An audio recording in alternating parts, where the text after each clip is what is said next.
pull up a chair.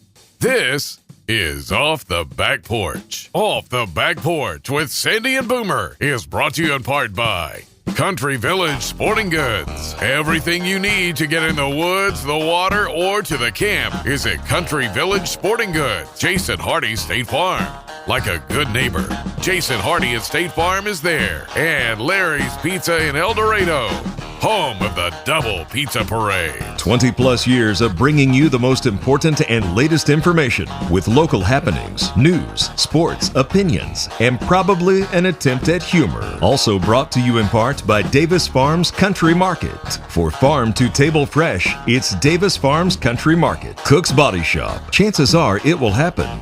And when it does, look to Cook's. Murphy Arts District. For the latest information on concerts and events, go to eldomad.com. Recorded live from Main Street Pizza in historic, beautiful downtown El Dorado, Arkansas. With a history of being the voices you trust. This is Off the Back Porch with Boomer and Sandy. Or Sandy and Boomer. Or two old guys you've known for a long time, whatever. And now your hosts, Troy, Boomer, Barrios, and B.A. Sandy Sanford. And thank you, Johnny Dean, and welcome to this week's edition of Off the Back Porch with Sandy and Boomer. And no Boomer this week. I think I told you last week we would be without Boomer. And Buddy Hall was supposed to join us this week on the podcast, and he got called away at the last second. And so we went to the bullpen and got the closer. And welcome to the show, my oldest son and host of Fifth and Goal with the weekly coaches show, Jax Sanford. One, I have to say, I'm glad to be here. Glad to finally be a guest on the episode of the podcast. It's been neat getting to watch you do your thing with Boomer every week leading up to this, and it actually feels a little weird being on, I guess, maybe this side of it, where usually I'm in control of the conversation. I'm the one that's in control of how things are running, and you're producing things. Mm-hmm. So being in the passenger seat now feels just a little awkward, really, and I don't know what to do with my hands. Yeah, I know. I would be the same way. I mean, if you had control, I'd be like, what do I do? When do I speak? You know, that kind of thing. Like, yeah, I don't know what to do with my hands. But again, we're so glad that you tuned in with us. And Jax, here we are at one of your and my favorite places in the world, and that is Main Street Pizza. Looks a little different behind us today because we are doing the show at a different time of day, and we're trying to take as little a footprint as possible because, as you can tell, they're starting to get a little busy behind us, and we don't want to we normally take up like 3 tables. Yeah. No, I noticed as soon as I walked in, I was like, this is different than what it looks like every week, but I'll just roll with it. So. Yeah. Well, again, we're just trying to make as small a footprint as possible because they're going to get busy, and when they do, we want them to have plenty of tables to be able to let people come in and enjoy the absolute best pizza in town. Without a doubt. I mean, probably the best pizza in South Arkansas, North Louisiana. I mean, we actually just heard a couple from behind us say that they actually drove all the way up from Ruston. To come eat up here. So, amazing pizza, great salads. Yes. And the sandwiches. Oh, the sandwich. Oh, my gosh. And the armadillo eggs. The everything. Everything. That's right. And, of course, they have the good ice. Yes, and it's back. The good ice, the nugget ice. So it's back. It had been missing for a couple of weeks, and I think Donnie was ready to just put the place up for sale and leave if he couldn't get that ice machine fixed because he knows he was in trouble with every customer that walked in. Wanting that good ice. That's right. That's right. Ice makes a big difference in how the drink tastes and how it feels. That's exactly right. And again, I told him, I said, there he goes. Hey, Donnie, thank you for getting the ice machine fixed. Yes. He had life threats over it. I don't doubt that at all. Not one bit. Not knowing these people in South Arkansas. But I told him, he used to have T-Ricks, and I said, Donnie, I would drive past 3 places to come to T-Rex to get a drink because you had the good ice. Mm-hmm. And he was like, yeah, it makes all the difference. And it does to me anyway. So I thought we'd do a little bit different show this week. And so we may not have a drunk, high, or stupid or a Florida man like Boomer and I normally do. And Boomer will be back next week, God willing. So, but I thought we would just talk a little bit about some of everything. And the first thing as far as Jax and I, we both love sports, and it does. I would say it doesn't matter what sport it does to an extent. I mean, I'm not talking soccer. I'm probably not talking a lot of NBA. Mm-hmm. You can. You seem to. I definitely do have notes on some NBA. And NBA that's fine. things. That's fine. But yeah, I'm just not going to be talking a lot of soccer or any of that. But I will say this: we both love sports. We both love to talk sports. When we're just sitting around the house, when he comes over to visit, we're talking sports most of the time. Mm-hmm. He was over last night. I'm standing out on the back porch cooking burgers and we talked sports. That's right. For a few minutes, and after his 5th and Goal show, which by the way has just been a tremendous hit from our sponsors to fans to coaches to school administrators. We're hearing back from them, and they just really love 5th and Goal. Yeah, I have gotten a plethora of good feedback from different people around the community, whether it be Mystic Creek, where we get to host that show, and everything that they do for us so gracefully. They love 5th and Goal. They love that it's there. If you have not checked out Mystic Creek or the Mystic Grill, some of the best food that you will get in South Arkansas, without a doubt. It's reasonably priced, and it is. And you have just a phenomenal view of 18 and 11, mm-hmm. and you wouldn't really believe that it's a South Arkansas view if you didn't know that it was at Mystic Creek. Right. Yeah. I was looking for something earlier today, and I'm scrolling through some videos on my desktop, and I came across the very first one. Oh, wow. Where y'all were seated outside, and I'm like, man, look, that looks like a green screen. It looked so picturesque, perfect. There was no way that could be real. But I knew it was. You knew it was. But it almost looked like it had to be a green screen because it was just, oh, boy, I don't know what I just did. All you have to do is that right there. Okay, good. I was just trying to wipe something off that screen, a little OCD moment there. Mm-hmm. But anyway, so 5th and Goal every Tuesday night, 6 o'clock. Jax hosts that show, and he talks with all the coaches from around the county about their previous week's game and their upcoming opponent. And another great show. As a matter of fact, I think last night's show was probably one of the best ones you've had. Yeah, we talked about it for just a brief second last night before we started talking about the World Series. But I agree. It was I think maybe the second episode so far this season that I was able to get all 5 coaches in one night and got to talk just some good football talk, mm-hmm. especially there at the beginning with Coach Harrison from Smackover and Coach Morphus from Junction City. Just 2 great football minds. Coach Harrison actually comes from the Gus Malzahn system, mm-hmm. and believes a lot of the same things that he learned from Gus. Yeah, and I'm a big fan of it, especially in the high school setting. I think that the Malzahn system works really, really well in a high school, and especially when I'll say this: it can with specialized personnel. That's right. And to me, that's the difference. Is do you have the personnel to pull that off? And so you have to have speed. Mm-hmm. You have to have tremendous speed. Not just the fastest guy on your team. He needs to be the fastest guy on the field. That's right.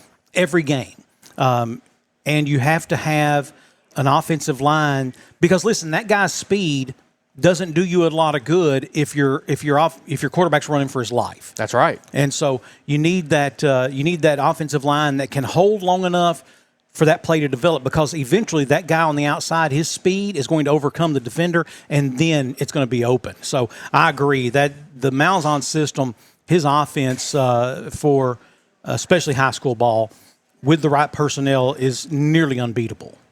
Yeah, and Smackover's done a great job so far this year of executing that well, and also got to talk to Coach Morphus, who just is, for as young as he is, just knows so much about the game and how to strategize and really how to play chess with his players. And I mean, and he's working with Junction City athletes, so we're talking good. Yeah, you're talking about a tradition of real powerhouse football, of a tradition of greatness. Yes. So yeah, that's been phenomenal. Been getting a different coach every week from El Dorado, and that's actually been, I think, a refreshing part of the show is getting to meet all the different coaches. Last night we got Coach Keontae Larry, who was actually an EHS alum, and then the week before we had an El Dorado legend in Coach Jimmy Johnson. We had Coach Hill on the first week, Wes Abels the second week, and it's just been a lot of really good guests who have been just excited to be there, and we've actually heard a lot of good feedback from the coaches as well. Just glad that there's something like that for them to get out there and get to talk about their guys and just something for the community to rally around and to know. I mean, growing up, I graduated from El Dorado High School, and I obviously care a lot about what they're doing, especially because I'm doing color commentary on Friday nights for them. But also, it's great to know it for me is to know what's Junction City doing because.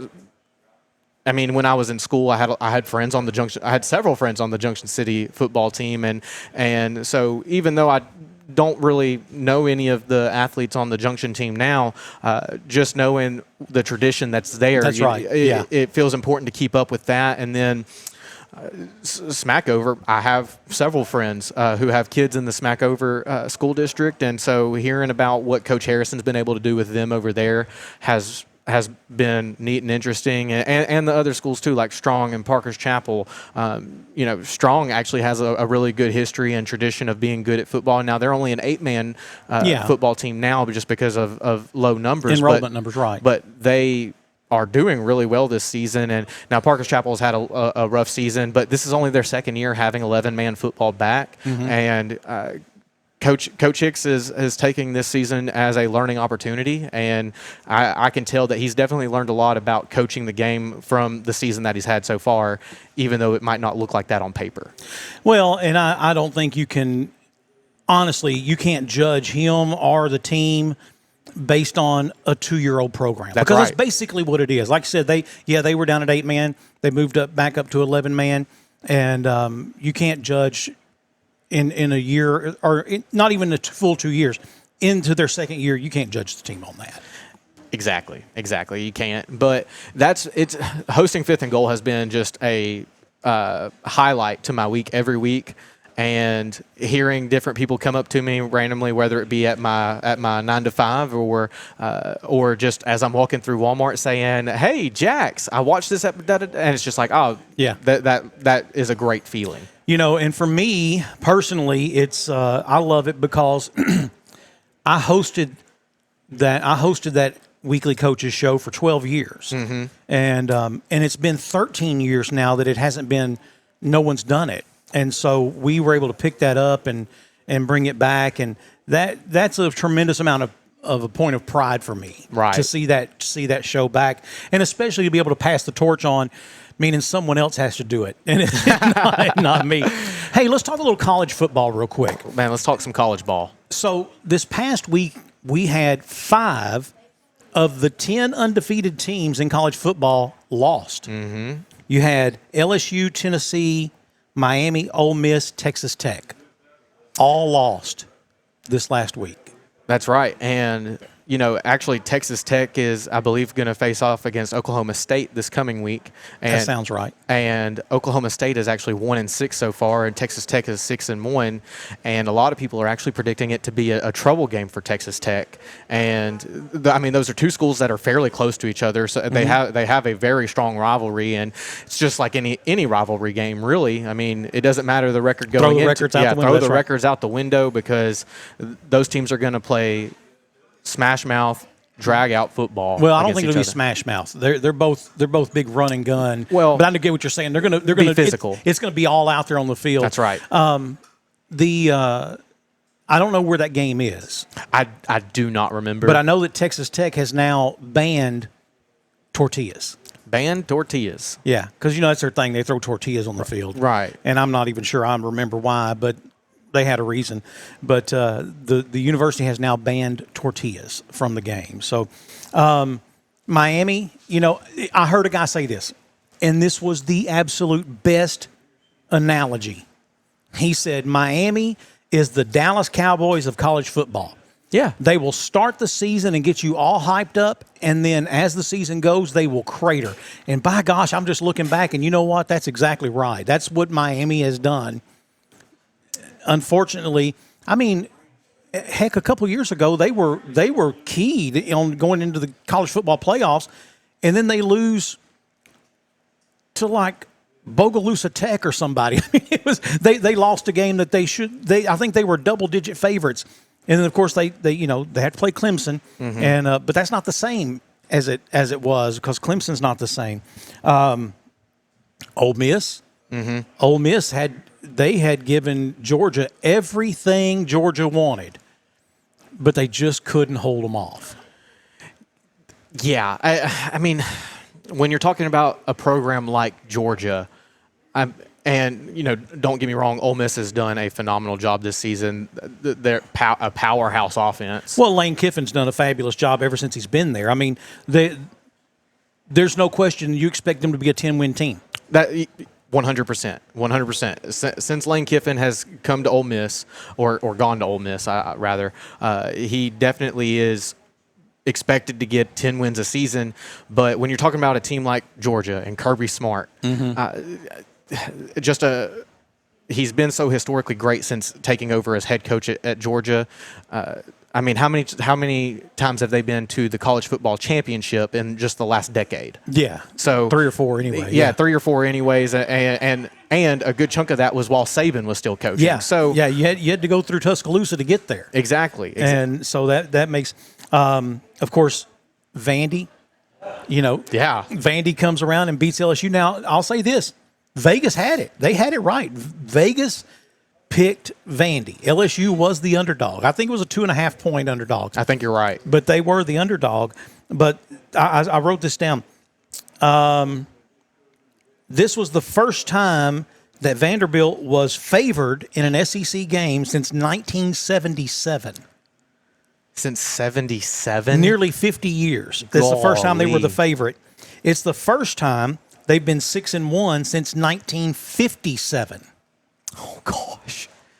Now, you have to ask yourself, how much of that was any part of that LSU overlooking Vanderbilt? Were they looking past them at Texas A&M for this week? Could be, but you know what fixes that? That first time you get punched in the mouth. Right. And I can definitely see, and I really do think that a good portion of it was overlooking Vanderbilt. They had a good record coming into the game, but they're Vanderbilt. I'm sure that's what everybody, every LSU in your mind, fan, every LSU player, every LSU coach was like. I mean, yeah, but they're Vanderbilt. You expect them to implode at some point. A lot like another team that you and I root for, or actually a couple teams you and I root for. But I mean, they've done a phenomenal job so far this season, and they have really just turned the program around. And it has been, I mean, honestly, in my opinion, really fun to watch a team that has been historically bad. To turn it around, and don't want to call it a Cinderella run to the playoffs because I mean it's not really because they are doing so well so far this season. Now they still have to play. I believe they still have to play Oklahoma. But I believe they still have to play maybe Georgia. And I'll say this. A couple of their non-conference wins weren't really against big opponents, but that same thing can be said for almost anyone. I mean, Arkansas's only 2 wins so far has been against Arkansas State and Sisters of the Dead and the Blind or whatever. I don't know. It wasn't Memphis. They lost to Memphis. No, yeah, I almost said Memphis. I was like, no, not Memphis. No, it was Nickel State or somebody. I don't remember who it was. But anyway,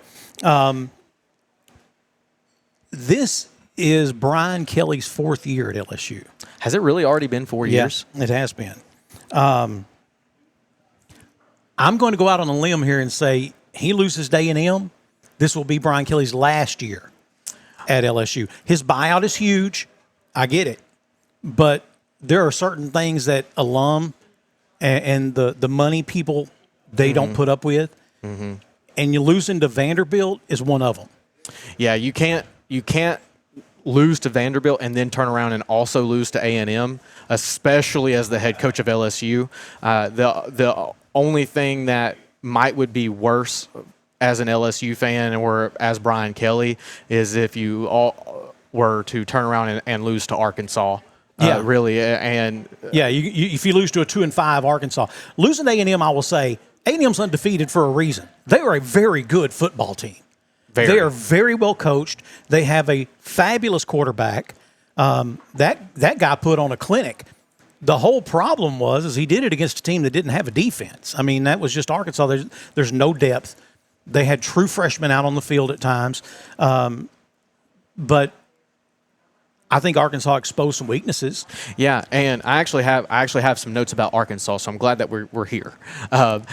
One, any Arkansas fan who is holding the loss against Texas A&M and the loss to Tennessee against Bobby Petrino, I don't want to say dumb, but no, it's ignorant though. It's a low. I believe that is a low IQ individual, a low football IQ especially. Yeah, I mean this is a team that just earlier in the season got embarrassed by Memphis and Notre Dame. Well, I wouldn't say they got embarrassed by Memphis. They had that. They were driving. They were about to win that game. Well, with a minute to go. And I understand that, but at the same time, Arkansas is an SEC team. Right. It shouldn't have even been close. Shouldn't have even been close. So it is an embarrassment. You're right. But so this is a team that has been embarrassed so far this season, and Bobby Petrino has. I mean, he didn't get the wins, but he turned around and he held at the time undefeated Tennessee team on the ropes that had just one or two things played out just a tad bit differently. We're maybe looking at a 3-3 Arkansas team instead of a 2-4 team. Mm-hmm. And then, the fourth down play this week against A&M. Yeah. To me, that was the defining play of the game. And by that, here's what I mean. 4th and 1, you have a tight end streaking that Green just doesn't have time to see. Mm-hmm. Okay. He hits him. He's gone. There's no one within 25 yards of him. He's gone. That's a score. Okay. Also, don't forget, on that play that they didn't make it and they turned it over on downs, then A&M went down the field and scored. That may not be the case had Arkansas scored that touchdown. Yeah, well, I mean... And by the way, now you're talking about a 3-point game, and instead of Arkansas having to get a touchdown at the end and an onside kick, all they got to do is get him with a field goal range. And when you're talking football with SEC crowds, momentum is... It's a real thing.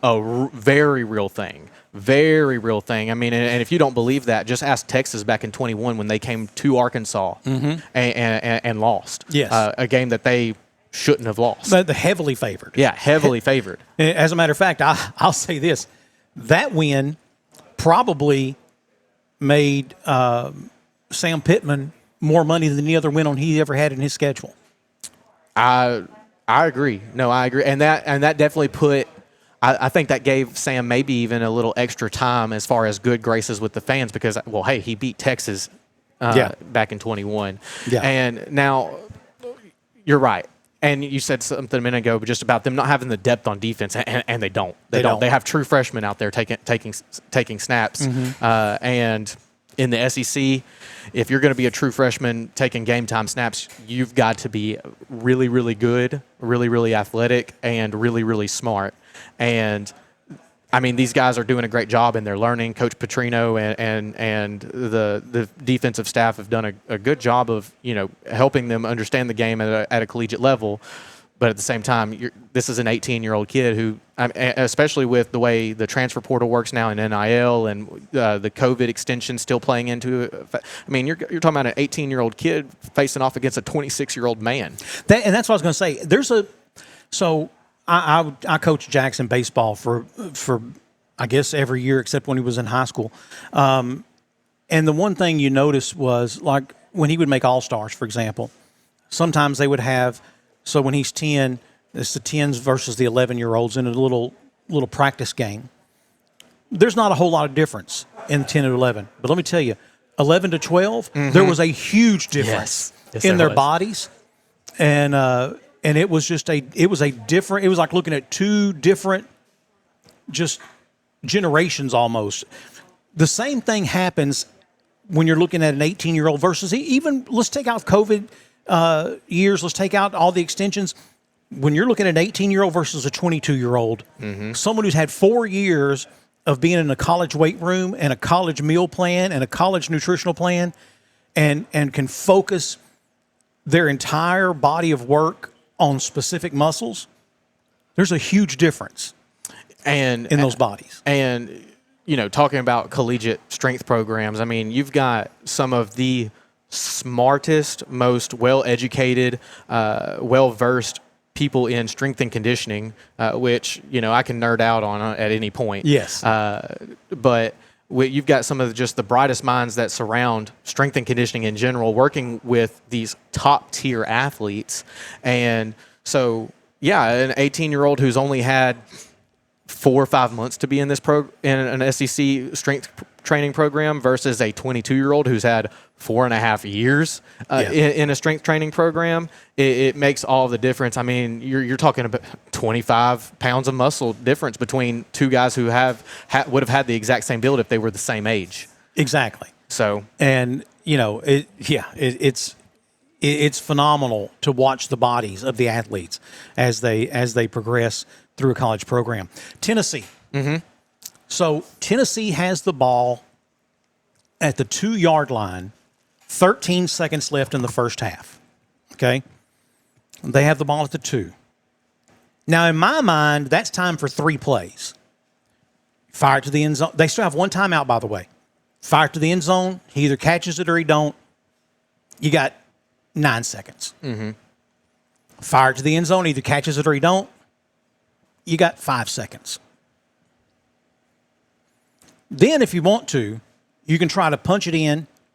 If you realize you're not going to get there, don't fight. Just go down to a knee, call a timeout, come out and kick a field goal. That's right. But instead, Tennessee, with 13 seconds left, goes to the goal line and they try to run it on first down. They get stopped at the 1.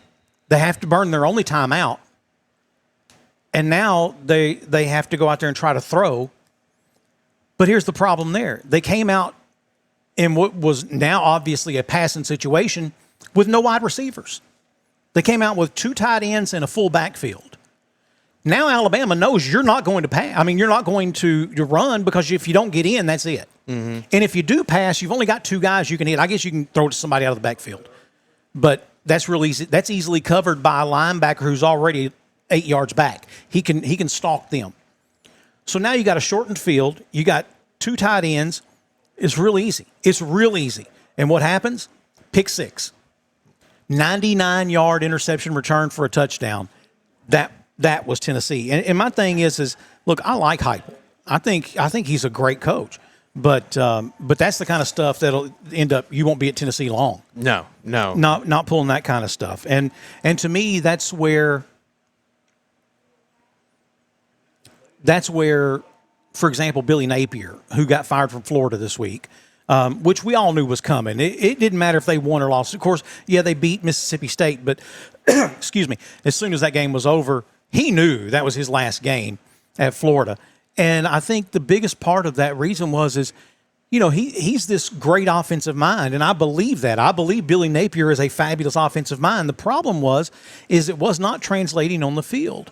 In my opinion, Florida had a national champion caliber defense, and they had a 3A high school level offense. And it was the 12 men in the huddle. It was the constant procedure calls. It was too many men in the backfield calls. It was always something, and it was stuff that should have been fixed. It was stuff that should be, by the second game of the year, you shouldn't have this happening. Bonehead stuff. Like, again, we saw in a high school game recently, running out of the back of the end zone to get off the field. Can't do that. And it was that kind of stuff. And I think that's what the athletic director and the powers that be at Florida looked at, and they said, look, we're making mistakes on levels we shouldn't be making mistakes. We're making mistakes on levels that Pee-wee teams know to fix, and we're not getting them fixed. So he's either lost the clubhouse, he's either lost the locker room, or he just doesn't realize. And either one means he can't stay here. That's right. And that's what happened to him. Georgia over Ole Miss with a late comeback. I think Ole Miss has to go to Oklahoma this week.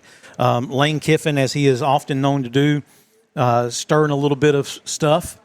He said he wasn't accusing Oklahoma of sign stealing. He was praising them for their ability to know what's coming up, to know what play's coming. That they just have a tremendous ability to be able to do that. My thing is if you're getting your signs stolen, your signs aren't good. That's my thing. Thank you. I go back to that. That if your signs are getting stolen, especially in football, you're not. Yeah, you're doing it wrong, especially in football because there's so many different motions that the coaches will make to signal different things, and if your indicator is always this before what the actual play call is every single week, well, I'm going to be watching and I'm not really paying attention to what you're doing until you do this right here or whatever the indicator is. And so you've got to change it up. People love to, and I know that you and I can get into this a lot, but I'll try not to, in that people love to hate people who steal signs, but man, make your signs harder. It's part of the game. It's part of the game. Exactly. It's part of the game. And, of course, as you mentioned, this gets us into the Astros discussion. Yeah, it could. Yeah. It could get us in. And here's my thing. Obviously, I'm an Astros fan, have been all my life. 2 tattoos on my body, and one of them is an Astros star. But I say what the Astros were accused of doing went a little far. With a camera and a TV monitor in the dugout. Although, we've now found out since then, the Red Sox, the Cardinals, the Yankees, the Dodgers, the Angels, and the Brewers were all caught doing the same thing that season. And I'm pretty sure that that's actually the reason why the MLB didn't strip the Astros of their title, because it would have just turned into a loss. Well, hey, all these teams were doing it, so what it... The other thing is not one Astros player admitted to it. That's right. Right. And so it was just a former player who said it was happening, and then the investigation went on, and of course then the GM and AJ Hinch, who was the manager of the team, he had to take the brunt of it, and he was I guess he was kicked out of baseball for a year. And then took a job with the Red Sox when he came back, right? No, that's Alex Cora. That's right. Who was the bench coach. That's right. Alex Cora had already left and went to the Red Sox. I don't think anything happened to him that year, but he got caught doing something the next year, and they suspended him for a year. It was like, you got off lucky on that last one. We're not going to let you off so easy this time. Anyway, we'll talk baseball later, but still on college football, Lincoln Riley leaves Oklahoma to go to USC. Because it appears that he is about to have a national championship team at USC. And Lincoln Riley, in my opinion, is probably, now that Nick Saban is no longer coaching in college football, Lincoln Riley, in my opinion, is one of the best coaches college football has. One of the best, yes, I'd agree. One of the best. But something has happened at USC. When Snoop Dogg, who's an avid USC fan, okay, when Snoop Dogg comes out and says, man, my 8-year-old, they're running more complex plays than what this team's calling. There's something wrong at USC. I don't know if, that's the other thing you have to remember. And this is what I think can now be said about KJ Jefferson when he was at Arkansas. KJ was a man among boys. Mm-hmm. But I questioned it early on. Yes, you did. I question his ability to be able to read a playbook, to really understand, to maintain that level of knowledge, to retain that level of knowledge of 105 plays. I think it became apparent to me KJ Jefferson probably needed to have about 30 plays, and that's max. Because he did not have, and I'm not saying he didn't have the intellect or the intelligence, I'm just saying there was a disconnect with the playbook. And because I think all in all, when he got in trouble, he could just mow people down. Yeah, well, yeah, and especially early in his Arkansas career, he also got bailed out a lot by having Treylon Burks as one of his wide receivers. And so, I mean, if KJ was in trouble, it was either, okay, well, I'm just going to take off and mow through these defenders, or, man, Traylon down there somewhere. I'm just going to launch it. Just launch it. That's right. And so, yeah, I think agree. something has happened at USC that either the playbook is too complicated and they didn't take the time to teach the offense, or they have learned that all these gazillion-dollar NIL deals doesn't guarantee that person's smart enough. You have to remember that every starting quarterback in college football, and I don't care if they're at Division III, Division II, Division I, FCS, SEC, every college quarterback was the best player on his team. That's right. Without a doubt. I mean, hands down. Yes. And looking back at my time at Ouachita, I got to watch several really good quarterbacks play. The first one that I got to watch was Austin Warford, and that guy was really, really smart, amazing legs, great field vision, and if the passer wasn't going to be there, I mean, he was already 10, 15 yards downfield, just fast. And then got to see Lucas Reed, El Dorado alum, get to play some quarterback for Ouachita then. And I mean, if we start talking, question in his football IQ. Yeah, I was about to say if we start talking football IQ, I mean this guy makes Einstein look like me.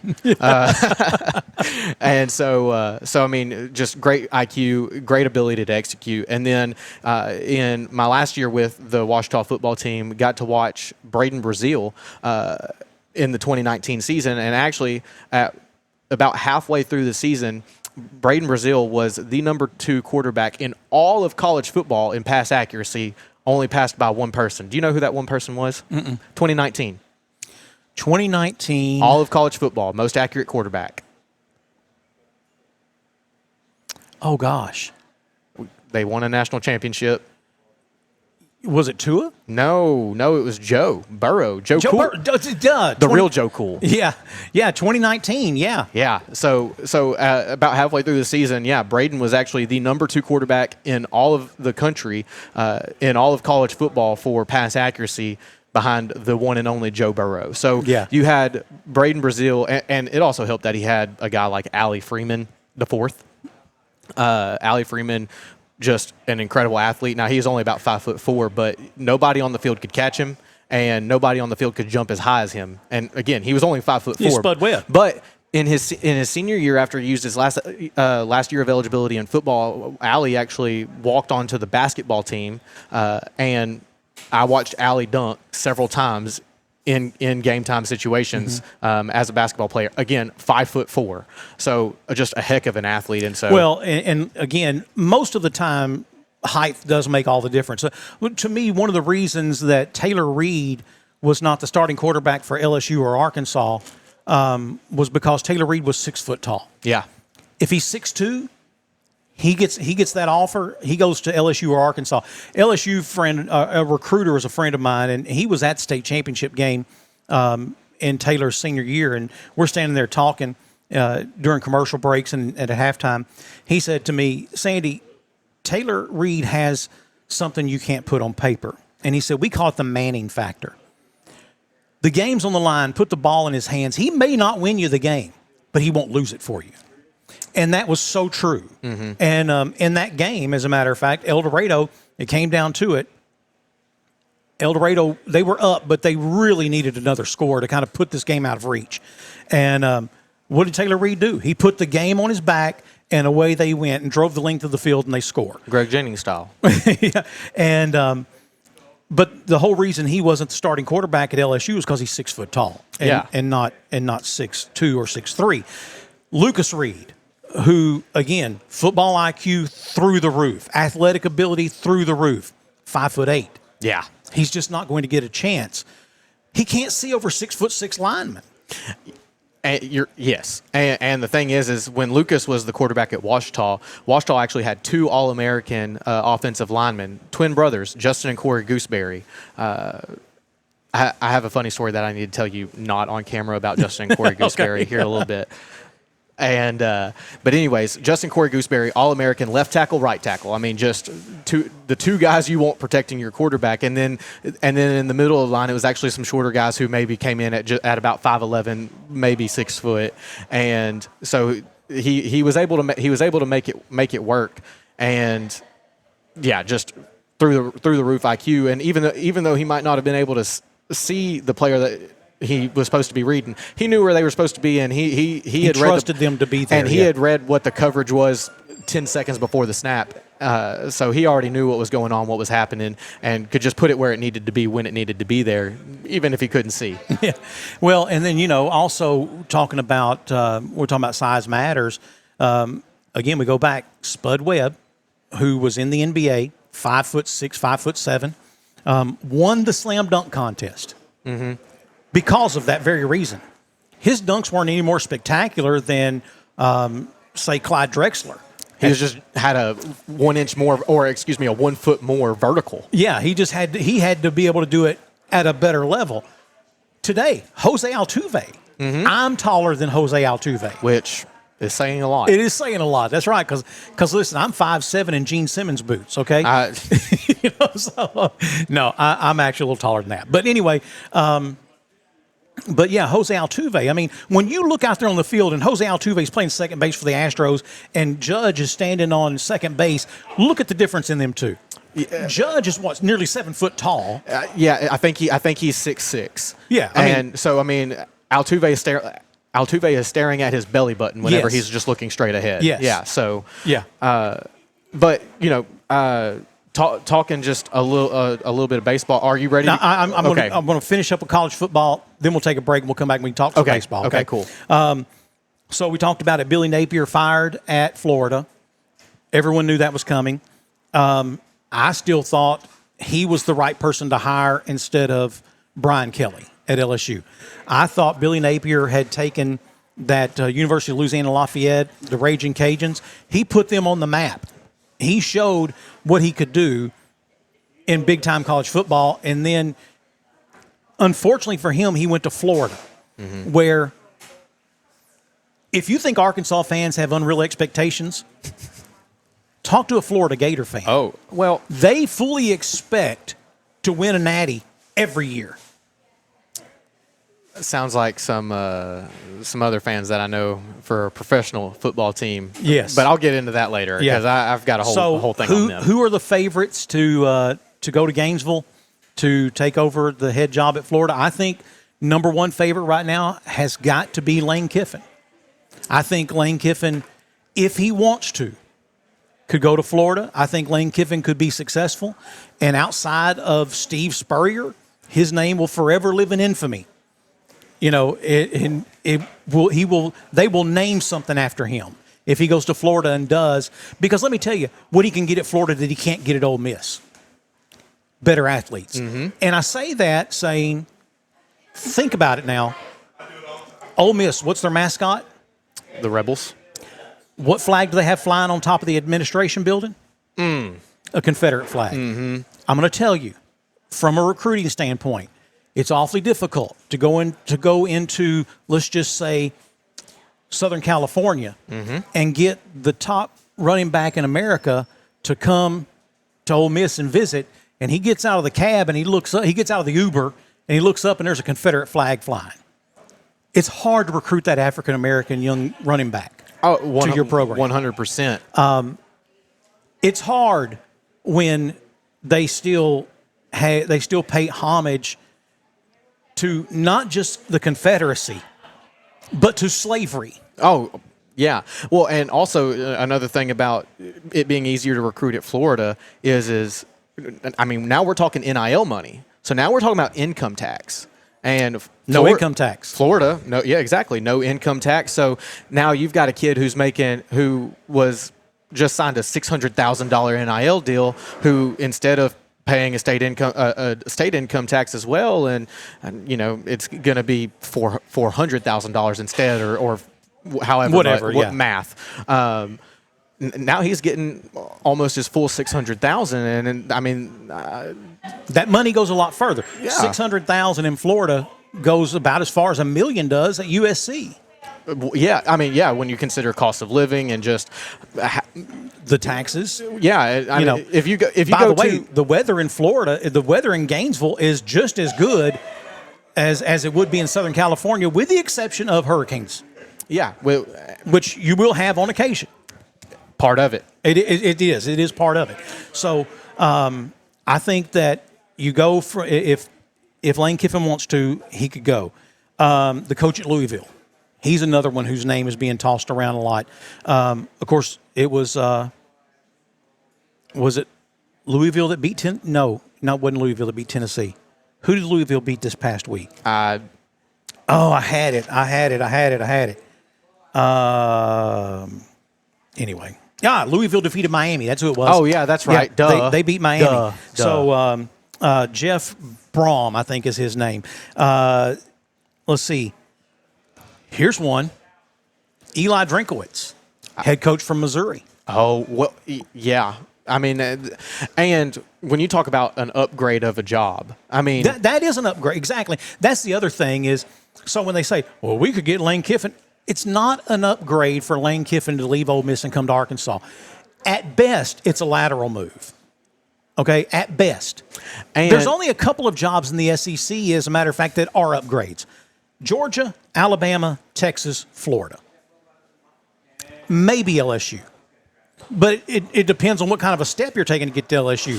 From Ole Miss to LSU is probably a lateral move. Mm-hmm. Arkansas to LSU is a lateral move. Texas A&M to LSU is probably a lateral move. I would say Arkansas to LSU is a lateral move. Well, it's not right now because the state of the program, thanks, Chad Morris, the state of the program, although I will say this, it's not all on Chad Morris. When an administration goes in there and fires a coach before he can get down the tunnel, like they did to Brett Bielema, don't even let him say goodbye to those players. Half of college football coaches said, I'll never coach at Arkansas. Yeah, not if they're going to do it like that. Mm-mm. And it wasn't even done by an athletic director. That I could go way off on that one. I'm not going to. Let's see. So Eli Drinkowitz, that's a huge step up if he wants to go to Florida. James Franklin, who got fired from Penn State. Say what you want to. That guy was number 2 in the nation 2 weeks before they fired him. I don't know what happened. I don't know the whole story. But they pulled the trigger to me way too quick. He had to have run over somebody's dog or something. Yeah. Now, here's the one. John Gruden. Gruden said he wants to coach again. He said he wants to coach in the SEC. Again, he's been in Florida. He won a Super Bowl in Tampa. I mean, it. And if you're Gruden, that's a hard one to pass on. That's what I'm saying. That's a hard pass. And yeah. I mean, I wanted to throw this name in just kind of for giggles, but another person who and this would actually be a comeback situation for them to come back to Florida. Why not toss Urban Meyer's name into the hat? Well, Urban Meyer's name has been thrown into the hat. It has been. I mean, when you think about Urban Meyer, if you can keep him out of strip clubs, that's right. So when you think about Urban Meyer in college football, the year that the 2008 championship run that he had, 2008 with Ohio State, no, Florida. When he had Tim Tebow, Aaron Hernandez, and Cam Newton was his backup quarterback at the time, actually. Before Cam Newton transferred over to Auburn, and won a national championship there. So when you're talking about Urban Meyer, who was able to get a guy like Tebow, a tight end like Aaron Hernandez, rest in love, and then you have a backup quarterback like Cam Newton, and you're able to corral those guys to be as dominant as they were. And I mean, it'd be hard for. The same way that a lot of Arkansas fans feel about Bobby Petrino, I'm sure. I don't know a whole lot of Florida fans, but I'm sure there are definitely Florida fans who say, "Hey, I don't see why we don't bring Urban Meyer back." Hey, at least we were winning football. That's what it goes down to. I mean, that's what it actually comes down to. We were winning games. That's right. And winning covers a multitude of sin. Okay. Do you think today that LSU is still happy that they let Coach O go? I don't think they are. Matter of fact, I know they're not. But Coach O couldn't keep his personal life personal. That's right, and you're right. There are so many LSU fans that I know that you and I know personally who still say, "Man, I wish we still had Coach O," especially seeing the way that Brian Kelly coaches the Tigers. Had that whole fake accent. That's the part that got me. Why? What did you hope to accomplish when you get off the plane from Indiana and you come in down there? How are y'all doing today? Notre Dame. Yeah. Oh, yeah, Indiana. Yeah, okay. I thought you meant like Indiana, the school. No. Sorry. He came from Notre Dame. So he gets off the plane and he uses this fake accent. And it's like, what are you doing? It reminded me, Hillary Clinton did it in 2016. Mm-hmm. She went to an African-American church and tried to get her hoop on. She tried to started code switching and did not do well. And it just didn't go right. It did not go well. And that's what I think about with him. Now, let me say this. Bobby P becomes the new head coach at Arkansas, which right now he's in the driver's seat as 100%. Far as I'm concerned. 100%. You said it earlier. What he has done with this team, absolute lack of talent on defense, and he has got them out there competing. Except for the Notre Dame game, this team has lost one-score games. Mm-hmm. And I know we're sick of losing one-score games. We always almost win. We always almost win, yes. Yeah. And but he's in the driver's seat. So here's someone else who has said they would like to get back into coaching. They do not want to be a head coach. They'd rather be a defensive coordinator, maybe the head of recruiting, and that's Coach O. Now, what do you do if you have Bobby P's offense and Ed Orgeron's defense? I'll tell you what you do. You win the SEC. Without but whether you're coming through the transfer portal or you're an 17, 18-year-old kid who's getting offers from schools all across the country, if Ed Orgeron shows up and is in your living room mm-hmm. and he talks in that Coach O voice, just, listen, I need you to come out to Fayetteville, and I need you to come in with us with a Razorback. And then you take a recruiting trip, and you see Coach O doing his thing as the defensive coordinator and making an Arkansas defense just look phenomenal. I mean, you're right.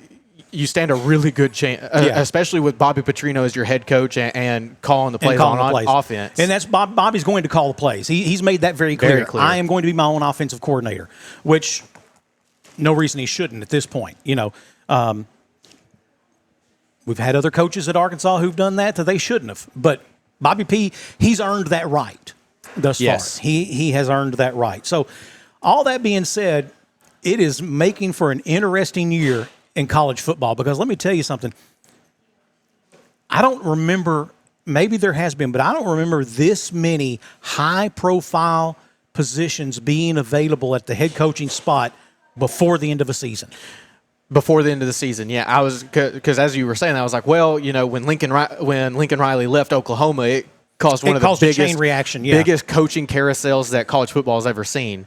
But as far as in the middle of the season, no. And now you've got coaches who they're in the middle of their season. They're looking at what am I going to do next year? Yeah. Well, and they're all saying what they're supposed to say right now, and that is, oh, no, I'm not interested.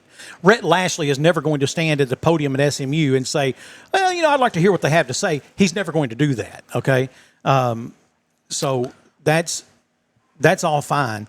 I think what you have though is now when you have Penn State is open, Florida is open, LSU's probably going to be open.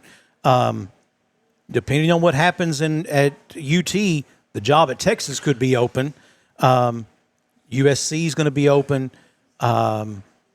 There's two or three others that these are all big-time coaching positions that are going to be available.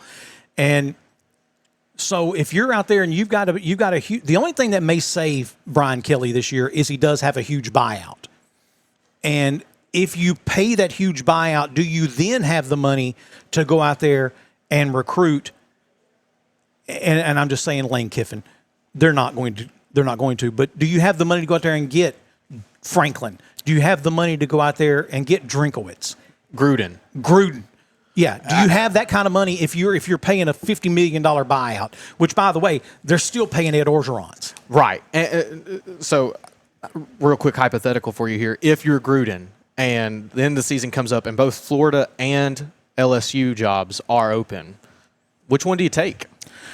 Well, I think I'm biased. I would say LSU because the expectations are more in line with reality. Mm-hmm. However, if you truly believe that the only thing missing is you calling the plays and you being the head of recruiting, then you go to Florida, hands down. Mm-hmm. Because Florida is always going to be a natural attraction.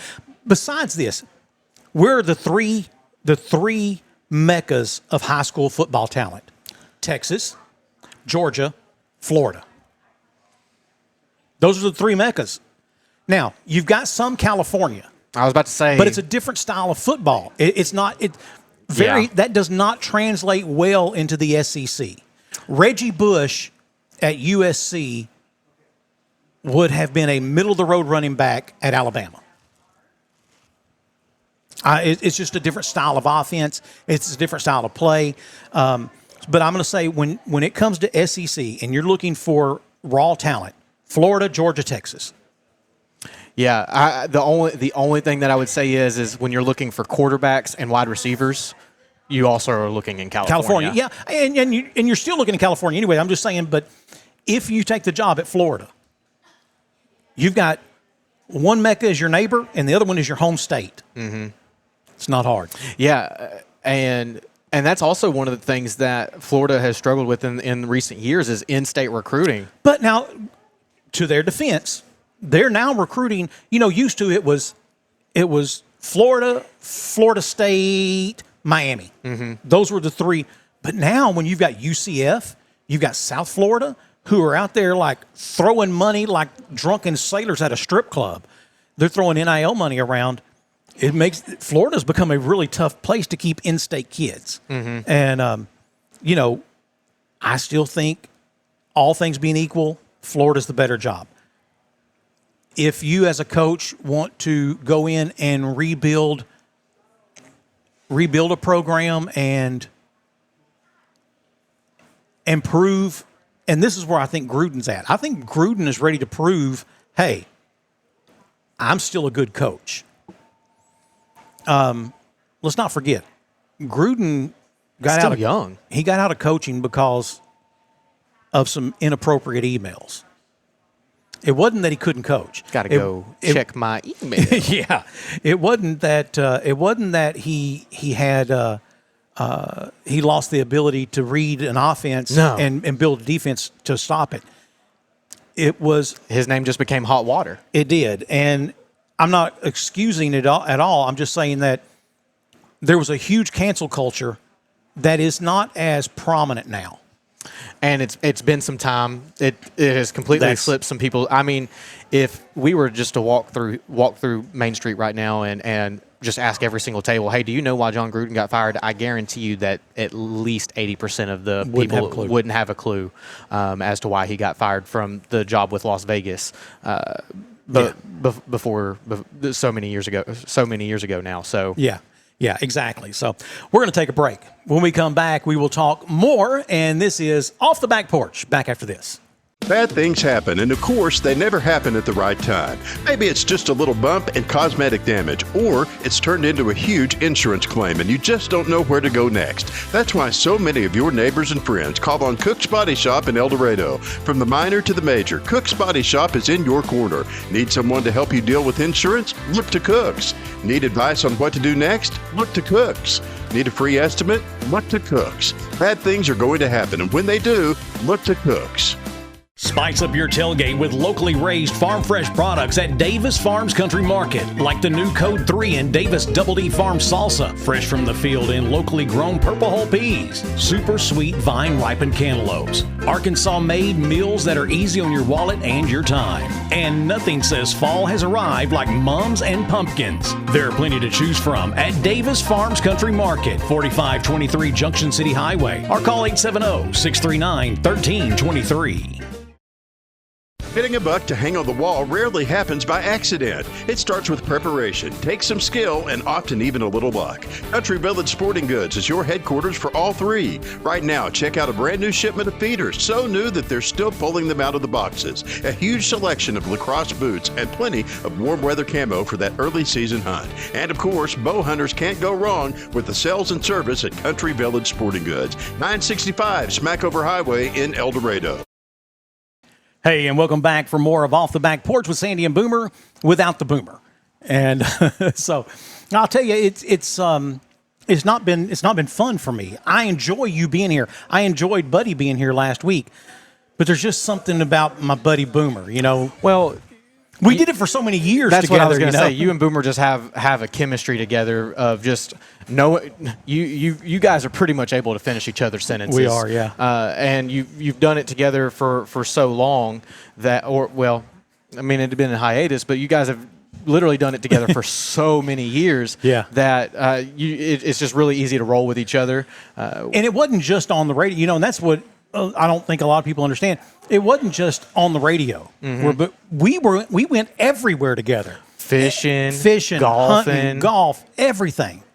I mean, if one of us was going somewhere, the other one was there. Yeah, I mean, I mean, I've spent a lot of time with Boomer just throughout my life because he was always there. So you're right. I you know, and definitely not filling his shoes this week. That's for sure. But just let him know he's missed. Yeah, absolutely. And you we'll know, double his pay if he comes back.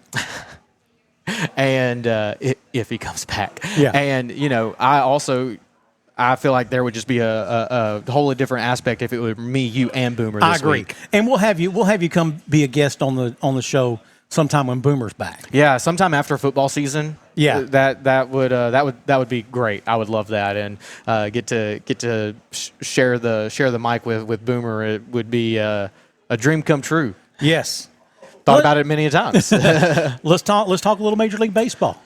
World Series. Man, World Series, it kicks off on Friday. Is it Friday? It kicks off on Friday. What day it was. Yeah, it kicks off on Friday. And I actually only have one bullet point on Major League Baseball, and that is can the Dodgers buy another World Series this year? I mean, baseball doesn't have a salary cap; they have a luxury tax. Yeah, and so I mean, how is it? Which means if you have enough money, you can pay it. Yeah, so you know, how is a team like? Well, I almost said the Pittsburgh Pirates, but they haven't been in contention for anything in a long time. For a long time, right? But you know, how does a team like Milwaukee compete on roster whenever you've got the Dodgers, who I mean basically have an unlimited amount of money. They do to pay whoever they want, however much they want. Now, not taking anything away from Shohei Ohtani, right? I mean, obviously he is the best baseball player in the world currently, without a doubt, no question. I mean, he went out and pitched 6 innings and hit 3 home runs in the final game of the NLCS. Yeah, and you know, you can say that, well, so-and-so is a better pitcher than him. Well, okay, but is so-and-so a better outfielder and hitter than him? That's right. Because no, they're not. Can he be DH? Can so-and-so be the DH during those games you play at American League stadiums? Can he do that? Probably not. Shohei Ohtani can. Yeah. Or the whole reason they let him play outfield is to keep his bat in the lineup. That's right. You know, so I agree. I mean, but yes, the Dodgers buying a World Series. Let me just say this though, and this is I think an important point. The Toronto Blue Jays, whom I think at the beginning of the year, had you made that bet, you could retire. Minus 27,000 or something, yeah. plus 27,000 right. or something like that. Stupid number, right? Place $100 bet, win $1 million. Yeah, or 2.7 million, yeah, whatever, something like that. And so, all that being said, 4 of the Toronto Blue Jays were world champions as Astros. George Springer. And 3 other guys. I can't remember all their names now. I almost wrote down their names because I actually was going to put that as one of my bullet points. I was like, Sandy's already going to bring that up. I know that's the case. So I didn't write down their names, but I know. Yeah, 4 of them. Google it. 4 of them were on the 2017 Astros team. that beat the Dodgers. That's right. And so, again, and we talked about this last night, everyone wants to talk about the sign stealing. Let's just think back on that 2017 World Series, though. Every game that was won by the road team. Mm-hmm. So there was no sign stealing going on there. Mm-mm. You don't get to go to Chavez Ravine and steal their signs. Yeah, they're not just letting you put a camera up in center field. In center field, right. So anyway, that's the only thing I see here is that you've got think about it. You got 4 out of 9 players who have not only World Series experience, World Series championship experience, and against the Dodgers. Mm-hmm. And now the only thing that concerns me as far as that goes, as far as the Blue Jays' chances, is since that 2017 World Series, they've added Shohei Ohtani. Yes. And one of the best players in baseball right now, and that is Mookie Betts. Yes. Is also a Dodger. So, I mean, you've got 2 of the superstars in baseball. Yes. And, we didn't even cover the other 7 guys in the starting lineup. Right. We've just covered 2 of them so far. And so, those 2 guys are gonna be huge X factors for the Dodgers going into this series, and they have more experience in the postseason than the Blue Jays. Mm-hmm. They do, and it's definitely gonna be a challenge for the Blue Jays. I am rooting for the Blue Jays, which is the only time you will probably ever see me. Yeah. Well, one, say that, but 2, root for a Canadian team. Yeah, I agree. Give me maple syrup for this World Series. Give me maple syrup.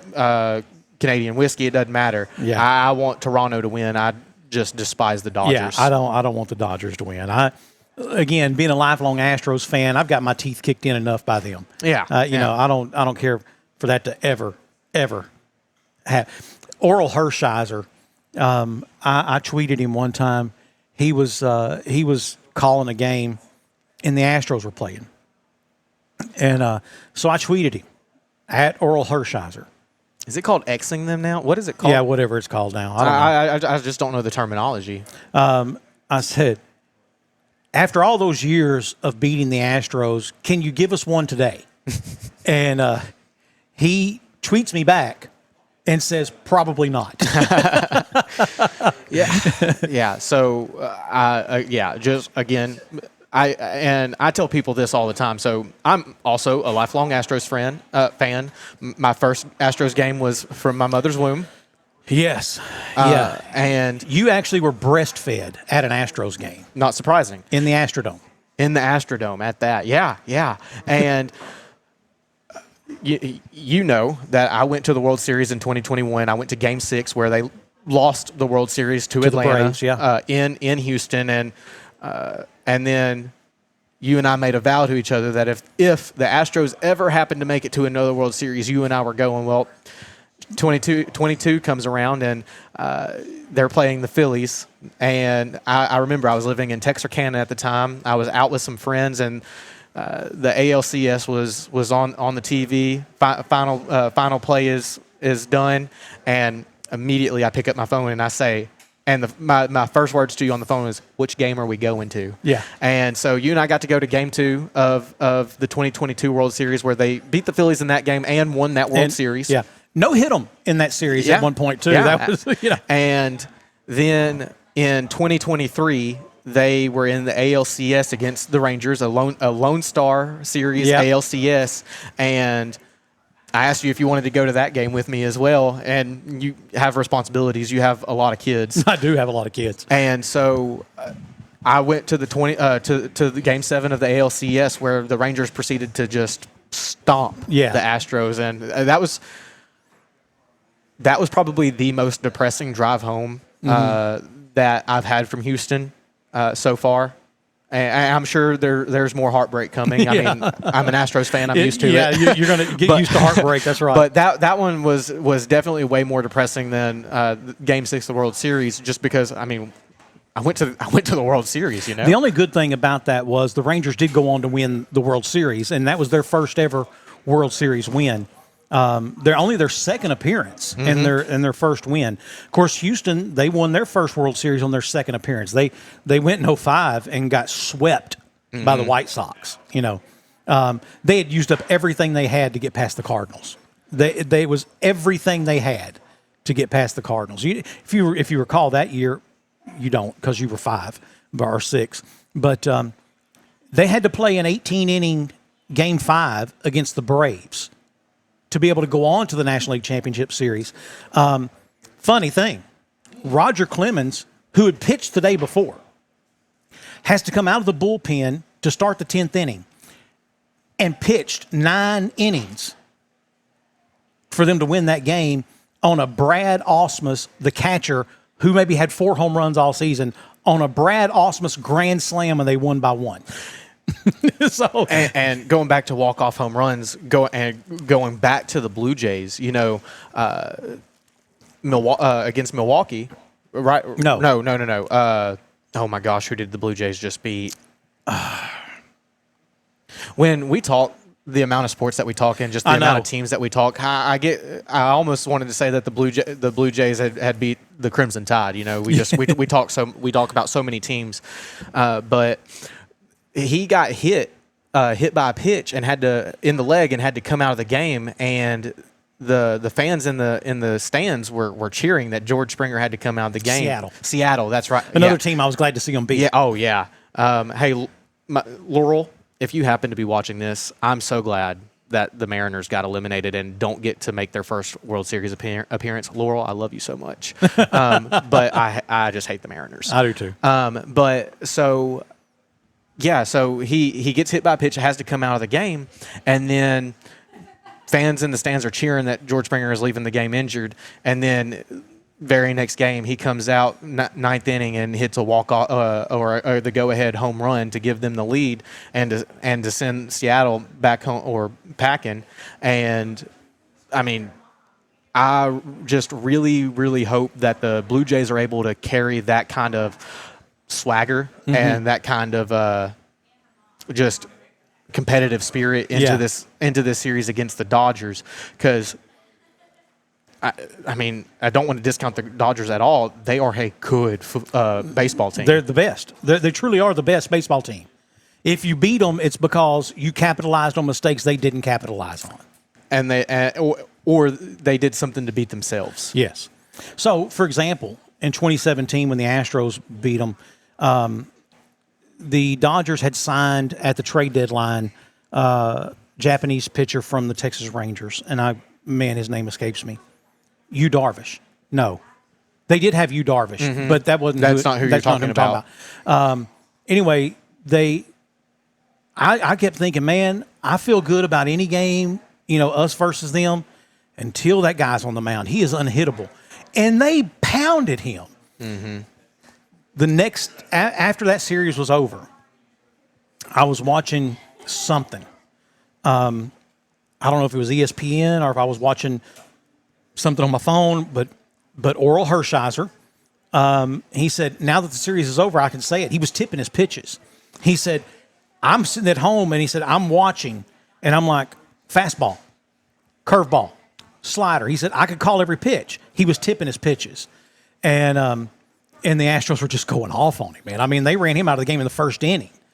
And so that's going to be the only thing to me that gives Toronto that fighting chance is if somehow or another, like you said, the Dodgers beat themselves by tipping their pitches, or, when it comes to pitchers, you either have it or you don't. Mm-hmm. Tom Glavine, who's, in my mind, probably, or John Smoltz, either one, 2 of the greatest pitchers to ever live outside of Nolan Ryan, there were times they just didn't have it.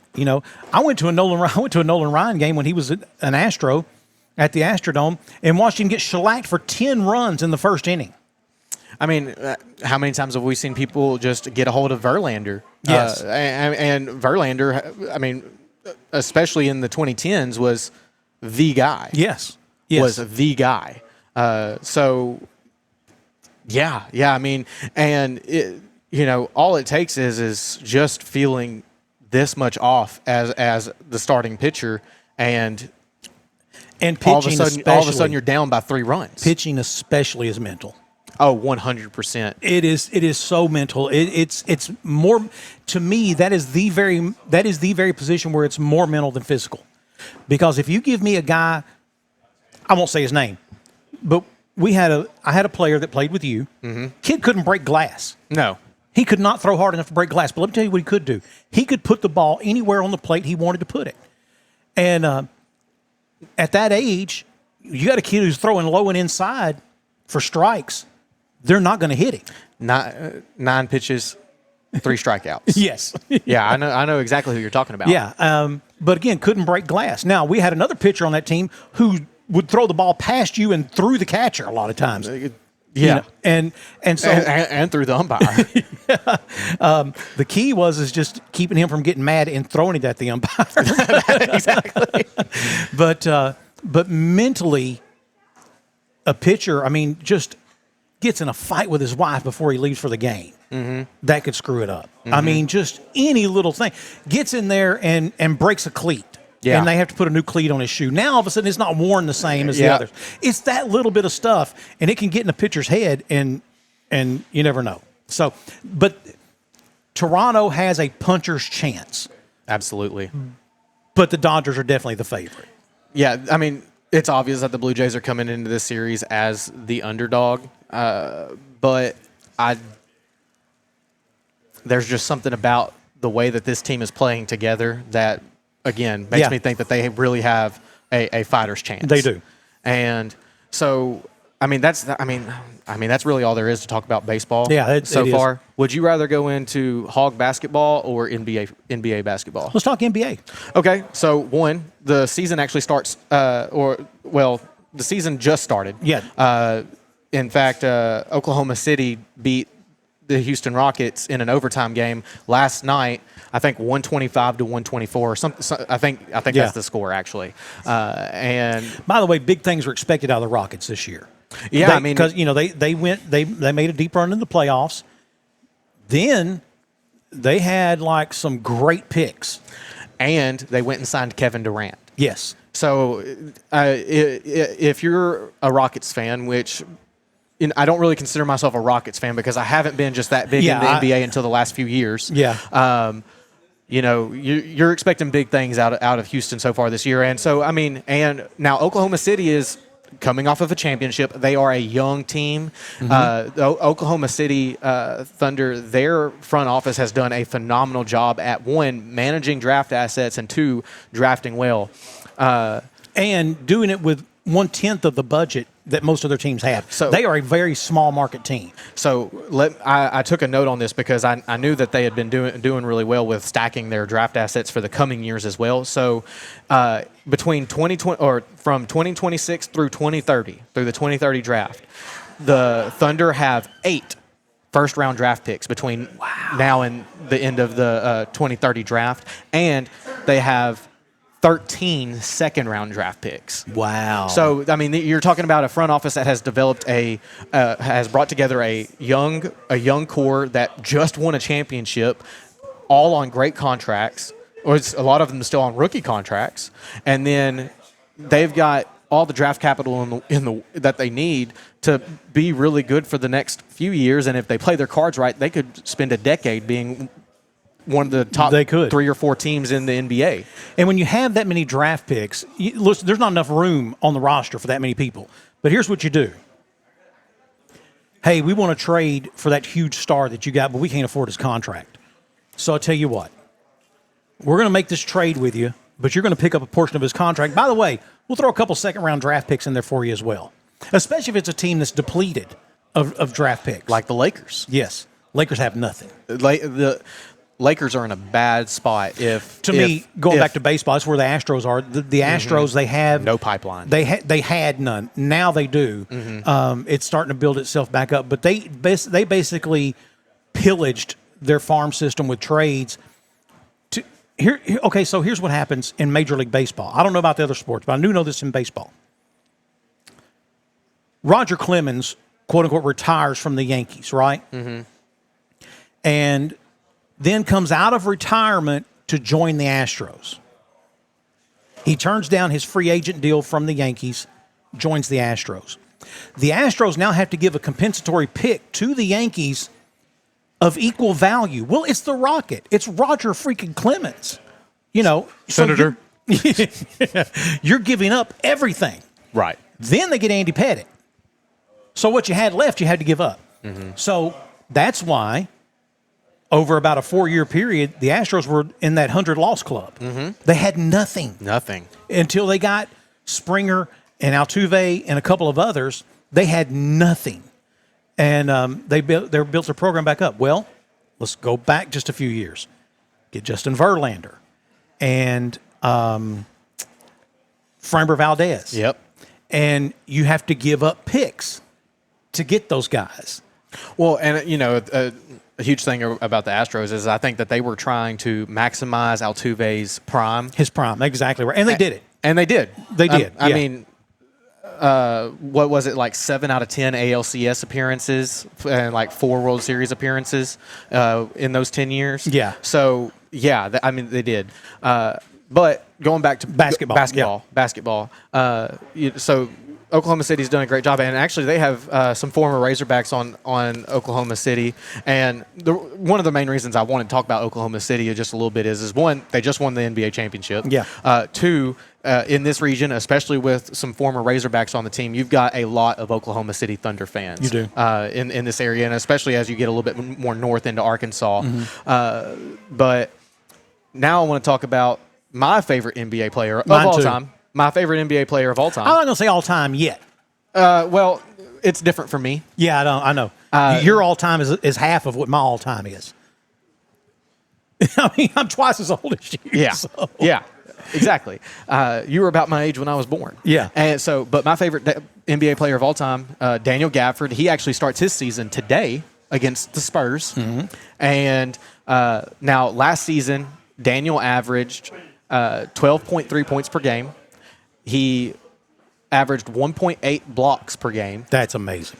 6.8 rebounds, which, you know, doesn't seem like a really high number for a center, but in the way that the Mavericks space on the floor, it's a pretty good number. Just let me say this. In their philosophy on how they space on the floor, and he didn't spend most of the year as a starter, and that. Yeah, and that to me, that's the biggest thing. I mean, had you not had some catastrophic injuries at the end, and then still trying to figure out the theory behind that trade, although it not looked nearly as bad as it did, getting rid of Luka, but he still wouldn't have been the starter.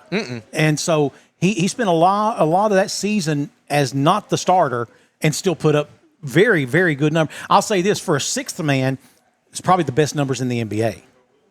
I'd agree.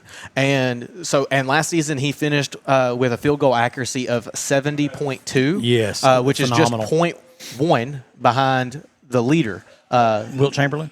No, from last season. Oh, from last season. Okay. From last season, just 0.1 points from being the leader in field goal accuracy last season, and actually in the 2023-2024 season, he was the field goal accuracy leader in the entire NBA. So, and one of the reasons, I mean, for a lot of you watching, it's really obvious why Daniel Gafford is my favorite player. But Daniel and I grew up together. We went to the same elementary school. We actually even had the same kindergarten teacher. And then when the Mavericks made it to the NBA Finals in 2024, I asked myself a serious question of how many times am I going to get to watch a guy that I've grown up with, that I've known since I was 5 years old, play for a world championship. And so I made the trip to Dallas for Game 3 of the NBA Finals against Boston. And ultimately, they lost that game. But that experience was something else. I mean, just driving through downtown Dallas and seeing Shaq, Kenny, and Charles Barkley walk out of the hotel that they were in, and Shaq waving at us when we rolled the window down and yelled, "Hey, Shaq!" Yeah. I mean, that just a surreal experience. And then terrible. That's just terrible. Terrible. Just terrible. But so Daniel and I have grown up together. Daniel is also just one of the best people that I know. He's just a good guy. Just That's a right, good yeah. guy, and always has been. From very humble beginnings, and he's very, very proud to admit that. He's very vocal about his past. And played not only was he an all-star basketball player in high school, but he also was in the high school band. I mean, he a lot of things about Daniel are very admirable. I'll just leave it at that. But so I'm excited to see what he's going to look like this season, especially with Derek Lively coming back and the dynamic that they'll have together, just coming off and on the court together. Of course, you can't overlook the biggest thing that happened in Dallas this year. Cooper Flagg. Cooper Flagg, having Cooper Flagg and Anthony Davis on the spacing on the court is going to be perfect for either Derek Lively or Daniel to do exactly what they are supposed to do. That's right. And it's getting Anthony Davis, who is really more of a power forward, paired with a real center like Daniel, is going to create havoc for defenses and offenses across the NBA. And now, did I read? I think I read somewhere that Daniel either went to, or I believe he went to, the Mavericks sent him to Hakeem Olajuwon. Yes, that did happen. To train a little bit. Because, I mean, if you talk about pure centers, Hakeem Olajuwon could put up 40 a game. You know, I mean, he's the only guy in NBA history who won defensive MVP, offensive MVP, and finals MVP in the same season. You know, so he went to learn from someone who knew the game. Well, and once we get closer towards the end of the season, we'll actually see Kyrie Irving come back from a torn ACL. So then you're talking about on the court at the same time, Cooper Flagg, Anthony Davis, Kyrie Irving, and then probably P.J. Washington and Daniel Gafford. And I mean, that's a stacked team. That is a stout lineup to put your best five guys against. I don't care who your best five guys are. Unless it's, unless you're talking about the 98 Bulls. I don't go. Well, you put a better five out there, you know. I mean, maybe the 2016 Cavaliers, but I don't know. Whatever. We're not going to do this. This is always going to be the great divide between me as a Gen Xer and him as a late millennial, early Gen Zer, and that is LeBron could not sniff Michael Jordan's jockstrap. Let's just be clear about that. Okay. He could not. Anyways, so now I want to go, since we're still on basketball, I want to talk a little bit about Hog Basketball because it's starting pretty soon. They actually have an exhibition matchup against Cincinnati Friday night. Let's do this. Let's take a break. Okay, let's do that. We'll take a break. We'll come back. We'll talk Hogs Basketball. And then I have one for you that this guy did something that's a 1 in a million chance twice. Oh, okay. So we'll talk about that and a whole lot more. Coming back with more of Off the Back Porch right after this. For nearly 50 years, South Arkansas floors have been covered by El Dorado Custom Carpets. And not just carpets, but true hardwood, laminate, stone, porcelain, ceramic, marble, and more. And guess what? It doesn't end with just floors. El Dorado Custom Carpets carries a tremendous selection of backsplash, wall tile, and area rugs. The truth of the matter is, one commercial can't come close to telling you everything you can find at El Dorado Custom Carpets, 1601 East Main Street in El Dorado. Call 870-862-4945. Everybody loves a parade, and Hilarious Pizza throws parades all week long. Bring the family in for your favorites, or explore the variety that Hilarious Pizza offers. Come join us at Hilarious Pizza for the greatest parade ever. Every gift tells a story, and at Especially For You, they help you make it unforgettable. Birthdays, wedding showers, baby showers, graduations, or just because. Especially For You creates one-of-a-kind gifts made to touch the heart. Anyone can buy a gift card, but the best gifts aren't bought. They're made at Especially For You. Stop by and visit Especially For You and find the perfect gift for life's special moments. Hey, welcome back for more of Off the Back Porch here from our favorite place, and that is Main Street Pizza, where the pizza is the same every time. And Jax, I have to tell, first of all, thank you for sitting in for Boomer this week. Honestly, the honor is mine. Again, like I said, can't fill Boomer's shoes. He wears a different size shoe than I do. But I've been waiting. I've been waiting to get to be a guest on this podcast, and been looking forward to doing some podcasting with you. Yeah. So it definitely brings me joy to be here today, and I actually and hearing it through the headsets as well. I am never beating the "you sound just like your dad" allegations. No, ever. no, you're not. Ever. You're never going to beat that. But here at Main Street Pizza, and my favorite thing about Main Street Pizza is the same every time. Yes. I've never had an instance where I come in like, it just wasn't as good this time. I've Never. had that almost everywhere I've ever been, whether it be high-end restaurants or wherever. I've had that experience where it's, just wasn't as good as I remember, or it wasn't as good as it was last time. I've never had that experience here. It's always the same every time. And you're here every week. I'm here every week. That's right.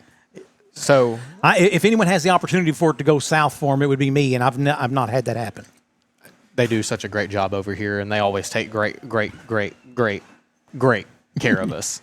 All right, before the break, you said we were going to talk a little Hogs basketball. Yeah, absolutely. So this Friday, the 24th, they are going to have an exhibition matchup against Cincinnati, who's ranked 12th in the Big 12. Again, an exhibition matchup. The projected starting lineup is going to be Darius Acuff Jr. I think that's how you say his name.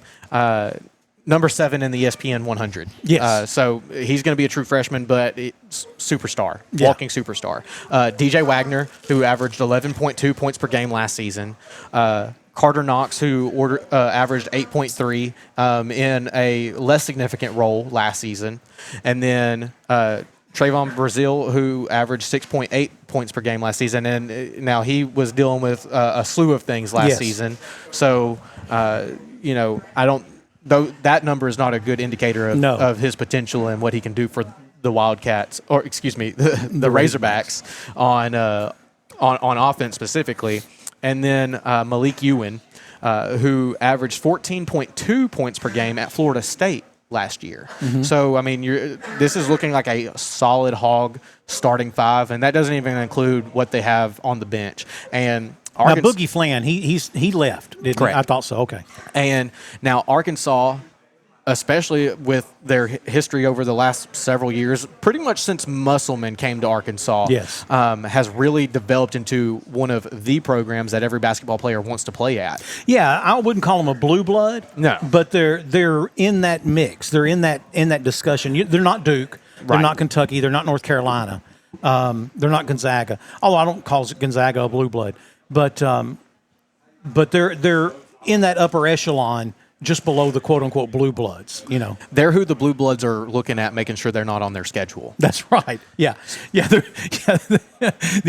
a reason that Duke and North Carolina don't try to have out of conference games with Arkansas. Exactly. It scares them. It scares them. Well, as it should, and of course, and then add in. Got a Hall of Fame coach standing on the sideline with John Calipari. Right. Some people call him the godfather of college basketball now. Before it would have been Coach K. And to an extent. Yeah, to an extent, and of course, Coach K. But there was always that. Well, but is he good as is he as good as Pitino? Well, guess what? We saw that last year. He beat Pitino again. Yeah. And he's a better dresser than Pitino is too. Nobody has – I don't think a single college basketball coach has the swag that Calipari has. No. Calipari could walk into the room with the president of the United States and garner as much attention. Exactly. Yeah. I mean, guy just – steals the spotlight anywhere he goes. And so I'm excited to watch some Hog basketball this year. Don't have just a whole lot of information on them yet. We're going to have to wait and watch and see what they do. And here's the thing. I don't know that we'll know that until maybe February or March. And here's why I say that. Look at last year. Mm-hmm. I mean, it looked like it was going to be a dismal season. Mm-hmm. And then what do they do? Sweet 16. Yeah. And so Arkansas – or do they make the Elite Eight? I think just Sweet 16. Okay. I think just Sweet 16. I might be wrong, and that happens a lot. But Arkansas is coming into this season, depending on whose rankings you look at, ranked 14th, 15th. The only one I've seen that said 14. Yeah. Yeah. ESPN says 14. Sports Illustrated says 15. So that's where I Either or. Yeah, either or. So I mean, a top 15 program. 6, 7. Am I using that right? No, I genuinely don't know. I'm gonna have to call your sister. I'm gonna call your younger sister and ask her. Yeah, 6, 7. Am I using it right? I don't know. I don't know. You sounded a little like your Bill Clinton impersonation for a second there. Threw me off. But yeah, so I'm excited to see what Hogs basketball is going to do. And if you want to get tickets to a game this season, I mean, good luck. You're gonna have to ask. You're gonna have to ask somebody if they're You're gonna have to find a season season ticket holder who's not going to use their tickets because there's not going to be any. And that's really been the case for the last few years for Arkansas basketball. And actually, one of the things I was going to talk about earlier with Arkansas football was, listen to the Chuck and Bo show a lot. Mm-hmm. And one of the things that I hear get called in a lot that I don't necessarily agree with is, well, let's move some of that NIL money around and away from basketball, baseball, track. No. And to me,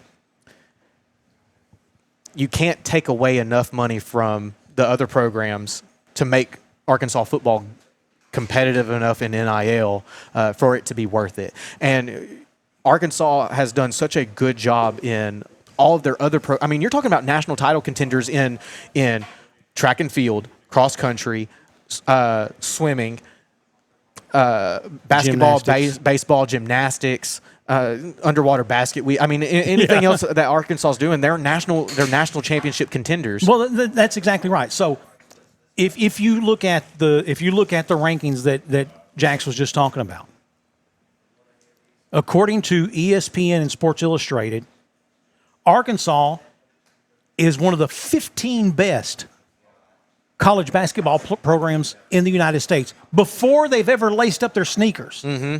Okay? Now, a lot of that is due to this recruiting class. I mean, John Calipari went out there and got them, He sure did. He didn't get everyone he wanted, but he got more of them. And definitely got more than he didn't. That's right.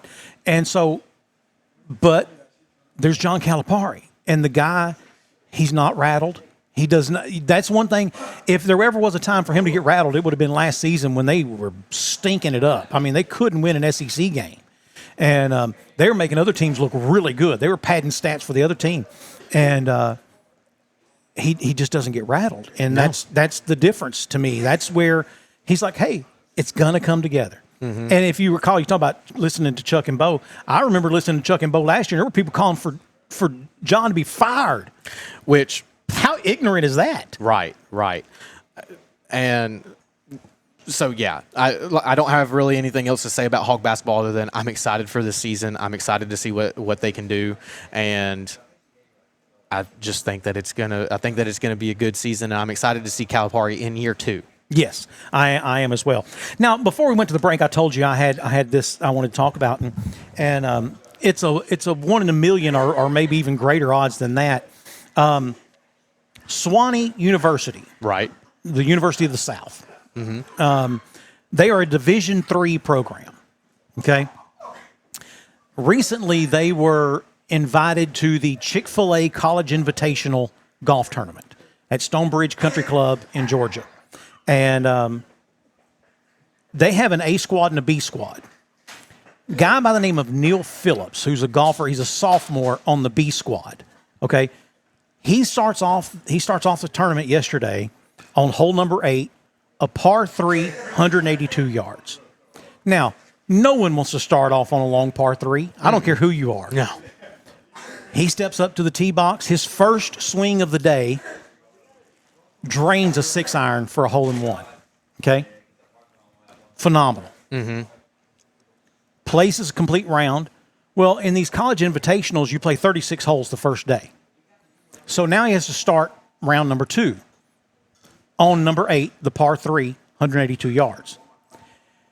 Instead of using the 6-iron he used to flush one earlier, he goes to his bag, pulls out a 7, and hits a second hole-in-one on the same hole in the same day.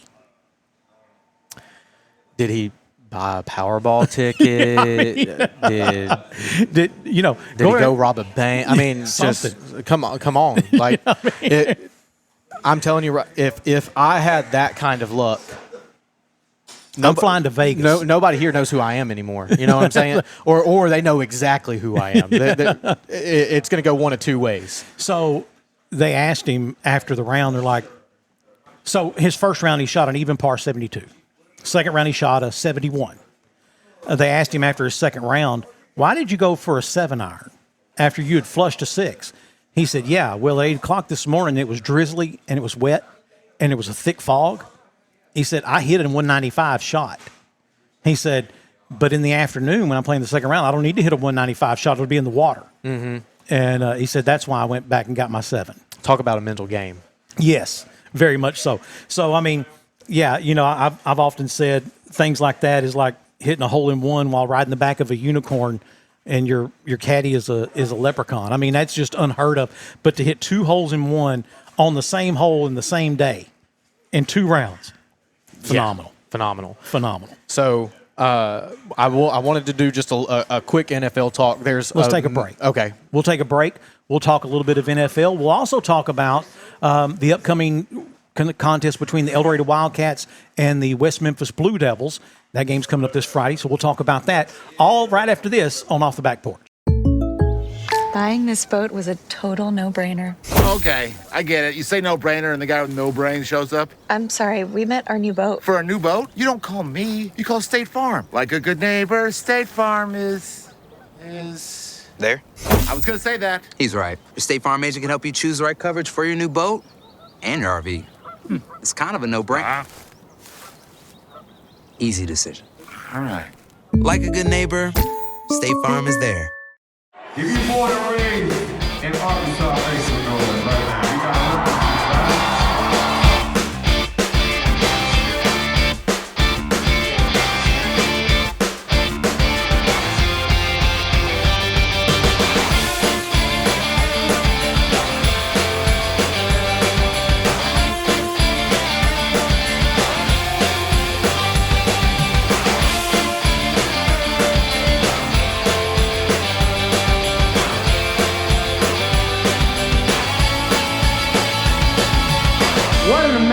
place they've built right here in your town. When it comes to your family's financial future, peace of mind matters. At Harrison Financial Management, they are right here to help you plan, grow, and protect what matters most. Whether you're planning for retirement, investing wisely, or securing your family's future, they will guide you every step of the way. Harrison Financial Management. Your future, their commitment. Homes are typically heated or cooled 24/7, 365, using nearly half of all home energy. That new stainless steel refrigerator may look cool, but upgrading to the quietest and most efficient HVAC system can have much greater rewards. Choose a system with a Wi-Fi enabled thermostat, so the most important appliance in the house is also the smartest, allowing you to set the perfect comfort level from anywhere. Presented by Lennox. Learn what perfect feels like at Lennox.com.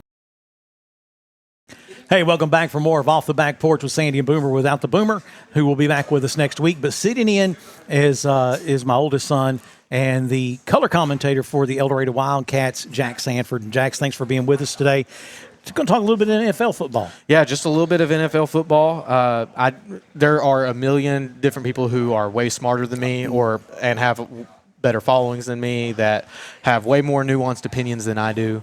But there are just a couple of things that I wanted to ask you, and I haven't asked you actually or talked about many of these things with you yet so far this season. So my first thing is if I would have told you before the season started that the Colts with Danny Dimes was going to be the best team in the NFL after 7 games, would you have believed me at all? No, I would not have. I would have suggested that you go back and get you a cup and pee in it and bring it to me and let me have it tested. There was no way I would have believed that. Right, and neither did anybody else. I asked Blake, my best friend, Blake Cunningham, my best friend, one of this question, and I asked just that, and he said, "Oh, no, I expected not to watch a lot of Colts games this season, but I'm having a lot of fun right now." Yeah. So there's that. The Colts are doing great, and nobody would have expected it. There's that. 2.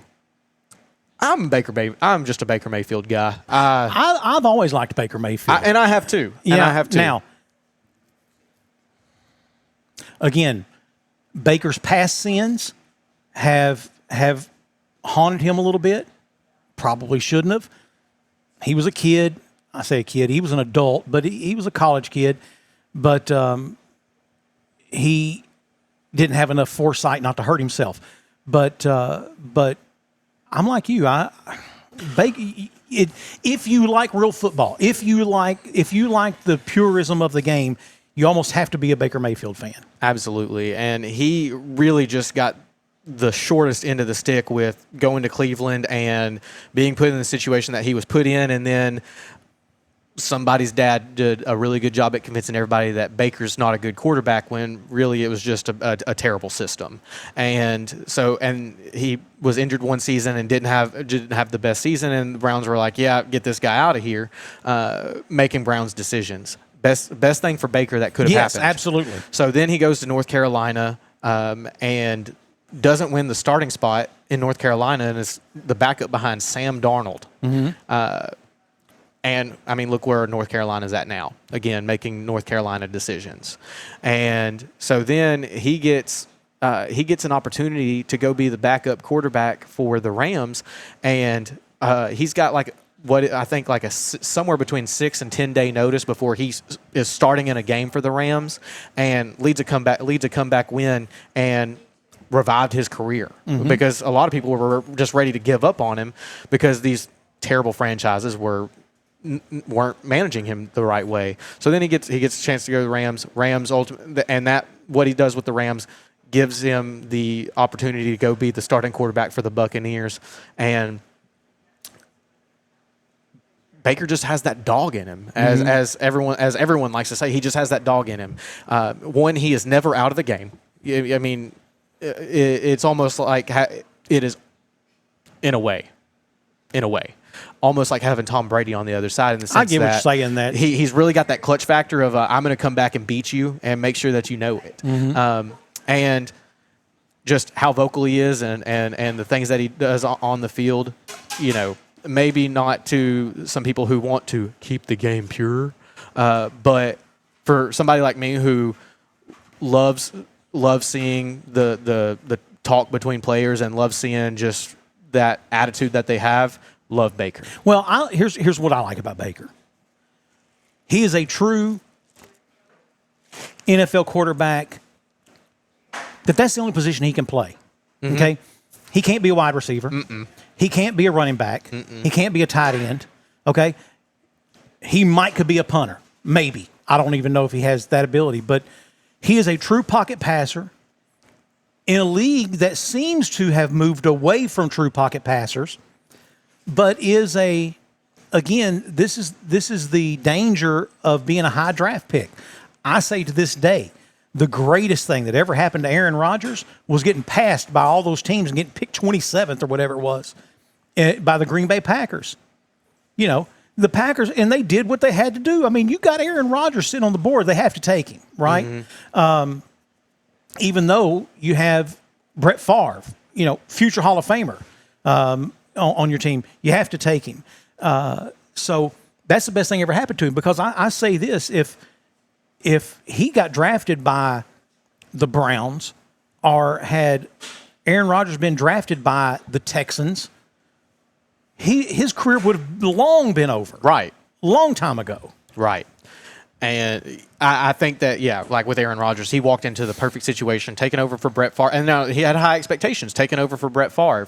But he got 3 years tutelage behind him, too. Exactly. And you know, Brett Favre didn't teach Aaron anything. Aaron had to learn everything on his own. But he had already learned the system so well and is just able to execute at such a high level that he went on to be Aaron Rodgers of Green Bay.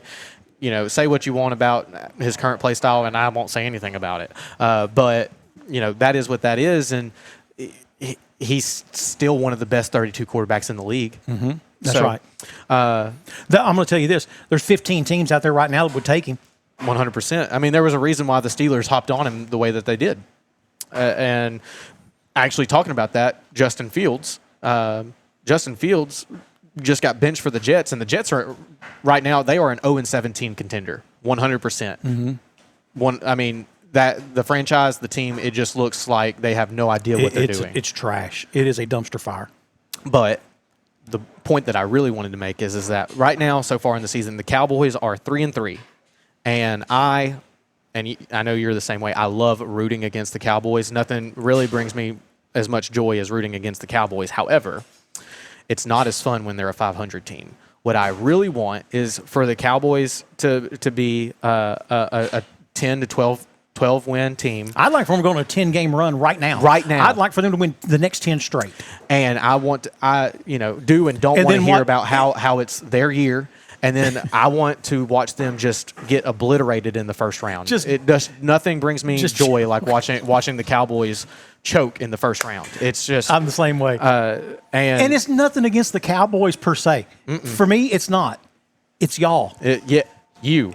It's the fans. If you're angry at me right now, I am talking about you. That's who we're talking about. Yeah. And this is what it comes down to. You have to like the Cowboys. No, I don't have to. Why? You have to. No, I don't have to. America's team. Since when? Yeah, exactly. The 90s? When's the last time? I was barely born in the 90s. I was going to say, when's the last time in your lifetime that the Cowboys have won a playoff game? They haven't. They haven't. Exactly. Yeah, the Cowboys haven't won a playoff game since I've been alive. And for those of you who are Cowboy fans, I feel for you. And all kidding aside, I do. I know what that heartbreak is like to have a team that you're watching all the pieces come together. I was an Oilers fan, okay? I'm just telling you, they lost a game. They were up 32 or 33 to nothing.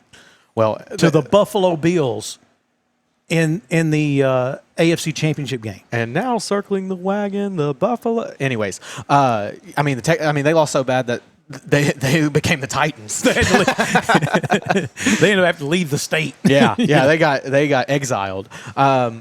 Speaking of the Texans, last season their biggest weakness was their offensive line, and this year they did a really good job of making it worse. Yes. So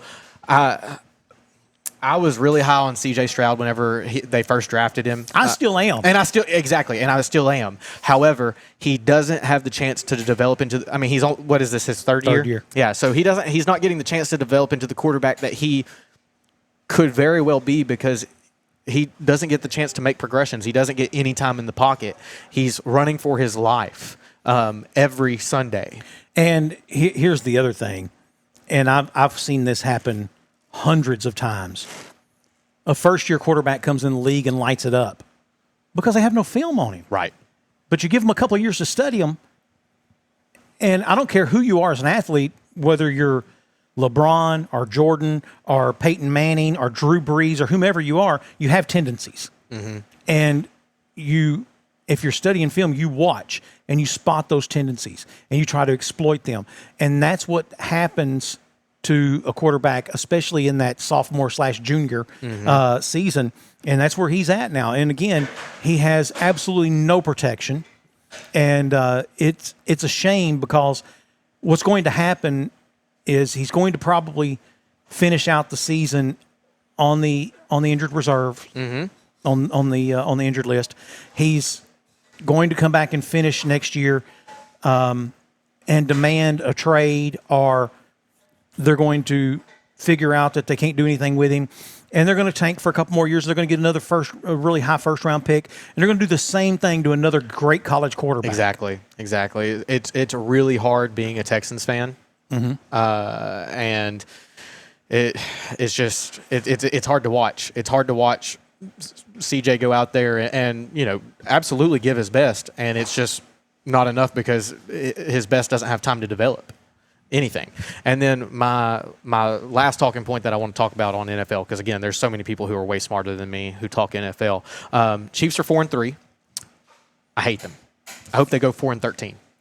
Actually, I really hope that they go they take away one of their wins and they make them 3-14. Yeah. I seriously just despise the Chiefs. And, you know, I had somebody ask me a few weeks ago how I can hate the Chiefs so much, but I love the Tom Brady Patriots. Tom Brady and the Patriots knew they were the villain and embraced it. And who was going to be better than Tom Brady, Rob Gronkowski, Randy Moss? I mean, who? But I think that Patrick Mahomes don't get me wrong, he is a great quarterback. I'm not trying to discount him. Yes. I'm not trying to discount him at all. But I think he's been overhyped and propped up by a system just a little bit. Don't start tagging me in comments and talking about how dumb I am. I know. Trust me. He knows how dumb he is. I really know. But propped up by a system a little bit. And then I know that you've seen that University of Texas El Paso did a study where they looked at over 13,000 penalties from 2013 through the end of the 2024 season and saw that the Chiefs, without a doubt, get favorable calls during that time period. And they had 41% less calls against them when there was an actual infraction. And that officiating gives them an average of 2.5 points per game. So, you know, and I'll leave that at that. Also, Patrick Mahomes wore a green jacket to the Super Bowl last year against the Eagles, and he lost to the Eagles. So, I like Patrick Mahomes. I think he's a coolish guy, but I like Travis Kelce. I could care less about his relationship with Taylor Swift. Exactly. It doesn't mean anything to me. Exactly. Okay. I like Andy Reid. Mm-hmm. But as a whole, I just don't care for the Chiefs. Well, seeing them on every commercial, and then every time you watch a Chiefs game, you see Taylor Swift a million times. And, you know, don't get me wrong, Taylor Swift has some really good songs. Shake It Off. I mean, I can't tell you 3 Taylor Swift songs in the last 12 years. Haters gonna hate. Okay, Still. anyway. What about, actually, it's definitely more than 10 years old, but oh my gosh, anyway, love story. All I know is don't ever date her, because if you break up, she'll write an album about you. It doesn't come out well. Ask John Mayer. So I just really want the Chiefs to lose every game this season, really, truthfully and honestly. Laurel, I still love you. And that's really all I have on the NFL. Again, way smarter people than me to talk about it. You know, so here's been my NFL life for the past, 15 years or so. I have players I like, and because I like them, it gives me permission to like the team that they're on. I would never find myself rooting for the Broncos had Peyton Manning not become a Bronco. Right. You know? I would have never rooted for the Patriots if it wasn't for Tom Brady just being the GOAT. Yeah.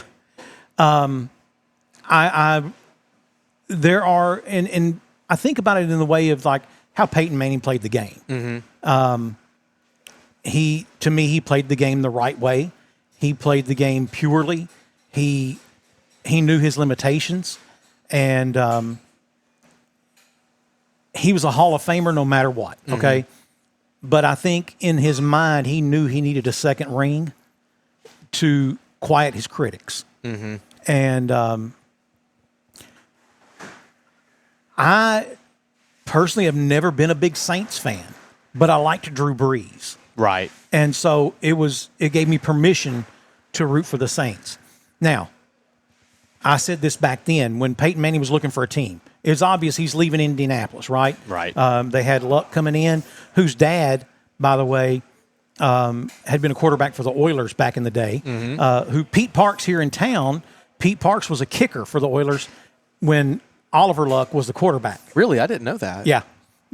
Cool. And but anyway, when he's looking for a team, I was like, man, if he goes to the Cowboys, because that was a real possibility. That was a real possibility at the time. If Peyton Manning goes to the Cowboys, I can do it. I don't know how, but I can.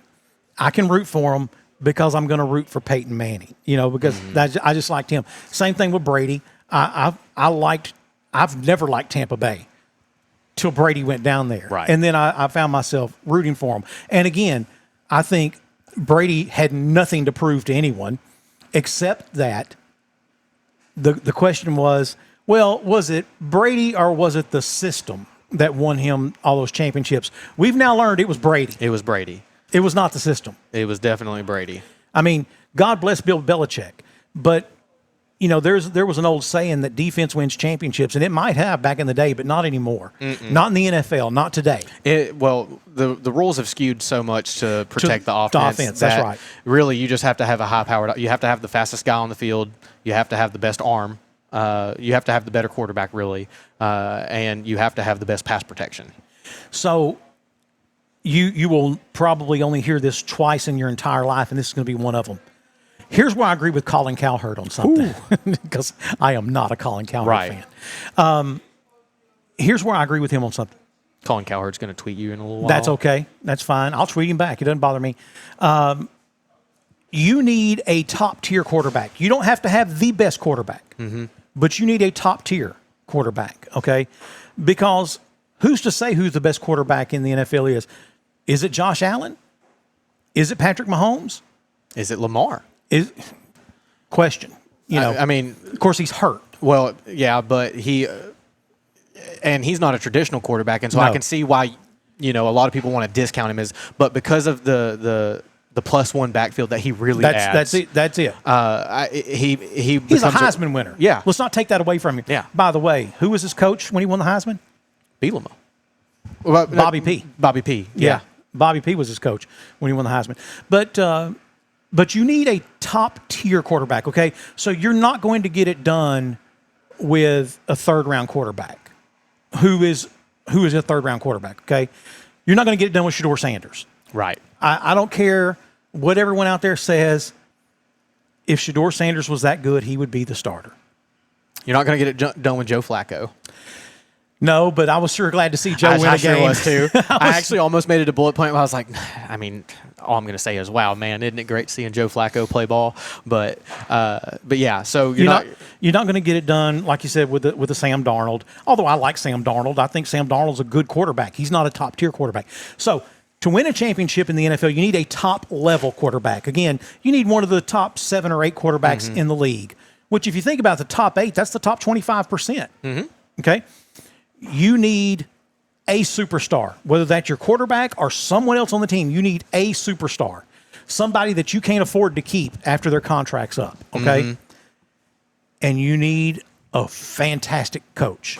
You need someone on the sidelines who, number one, has control, but number two, gives them leash to play the game. If you have those 3 things, you are a Super Bowl contender. 100%. And if you don't believe me, just look at the last 10 Super Bowl champions. Exactly. And tell me what they all have in common. They have a top-tier quarterback. They have at least a superstar on the field. And they have a coach who has control, but not a chokehold. That's right. That's what it takes.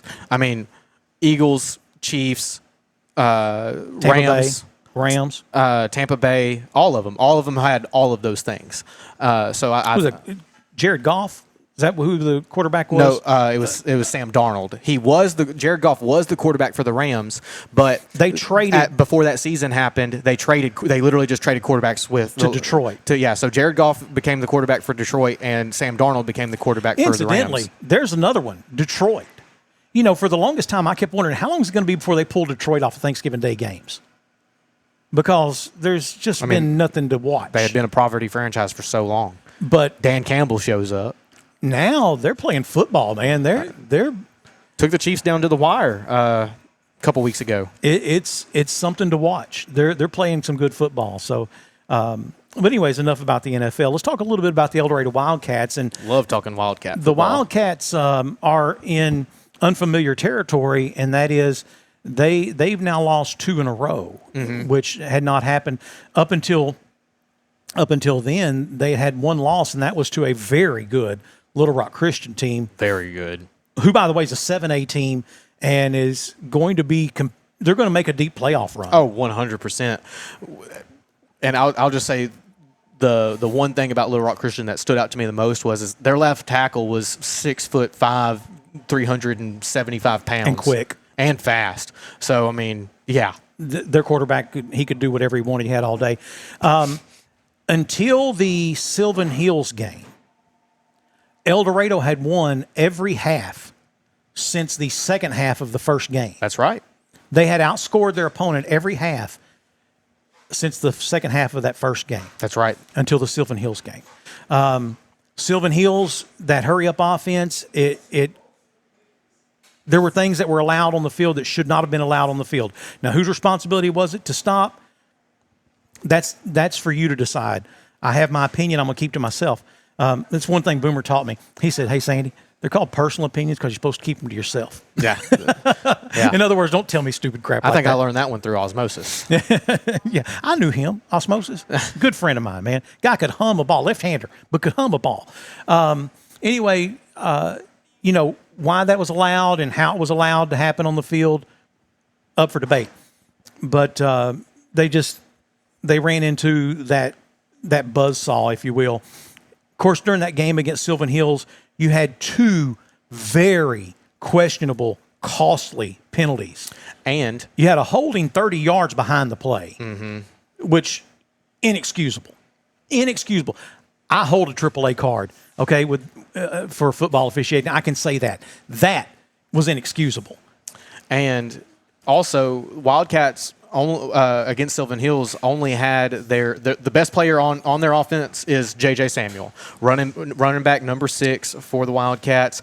7 plays, I think. Yeah, like 6 or 7. 6, 7. And, oh, my gosh, no.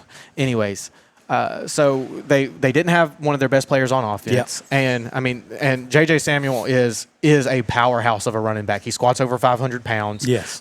He's fast. And I mean, just you can't bring him down by yourself. He's a game changer. Exactly. He's a difference maker. An X factor. Yeah. And even if he doesn't have the ball, you have to commit resources to him. And so he's just a game changer by being on the field, period. And so, yeah. Then they ran up against that Benton team last week. And I'm just going to tell you something. That Benton team is no joke. No joke Benton whatsoever. has not been a joke for a long time. I'm fortunate that I can remember when they were, but they have not been for a long time. But I'll tell you what I saw last week. You had a couple of plays that went tits up. I mean, it just happens. Went bad, okay? And Benton capitalized on those.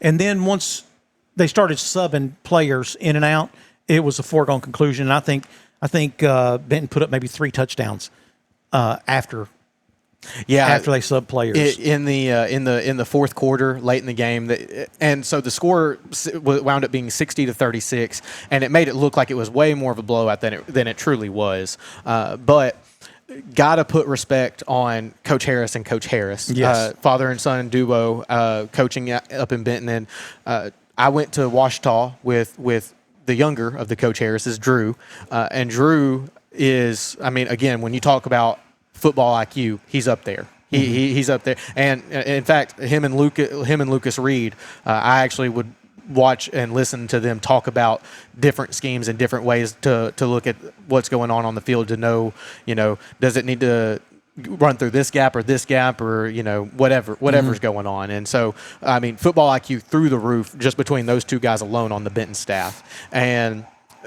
they did what they were supposed to do on the Benton side, and they were able to bring home a win. Now, this is still a wide open conference as far as the 6A East goes. It is a wide open conference. I mean, before taking on Sylvan Hills, Wildcats went to Marion and beat Marion, who has 2 Division I running back commits in the backfield. And they held them to 58 yards. And held them to 58 yards. On 23 rushes. Exactly. So, I mean, just a little over 2.5 yards or 2 yards a carry. It's not enough. It's not nearly enough, especially in high school football.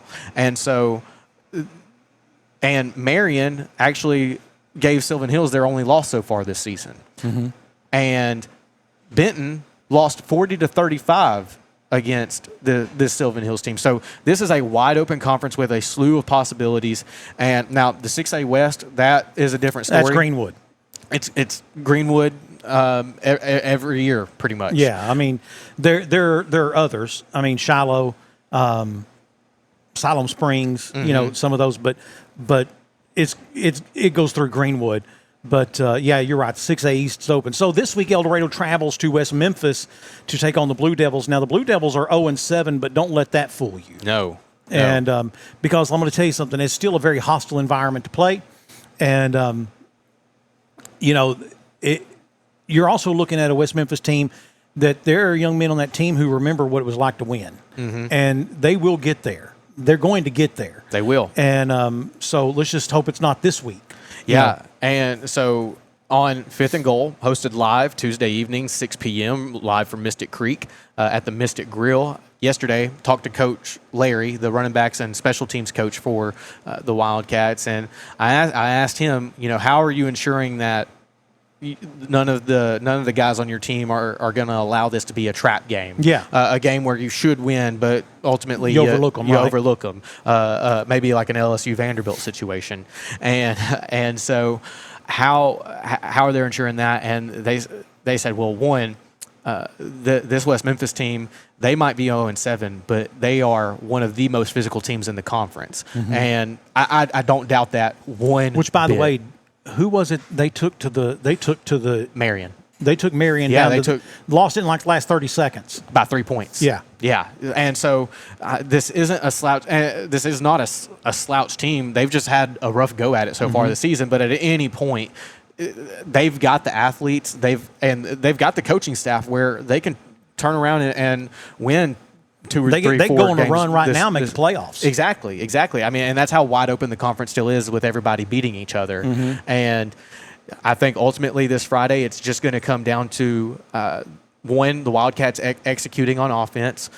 There are, and actually he was sitting behind us just a little while ago, Cannon Jacobs. He's going to have to do his job, number one, in protecting the football, which started out a little rough earlier in the season with protecting the football, but has developed and progressed so far this season.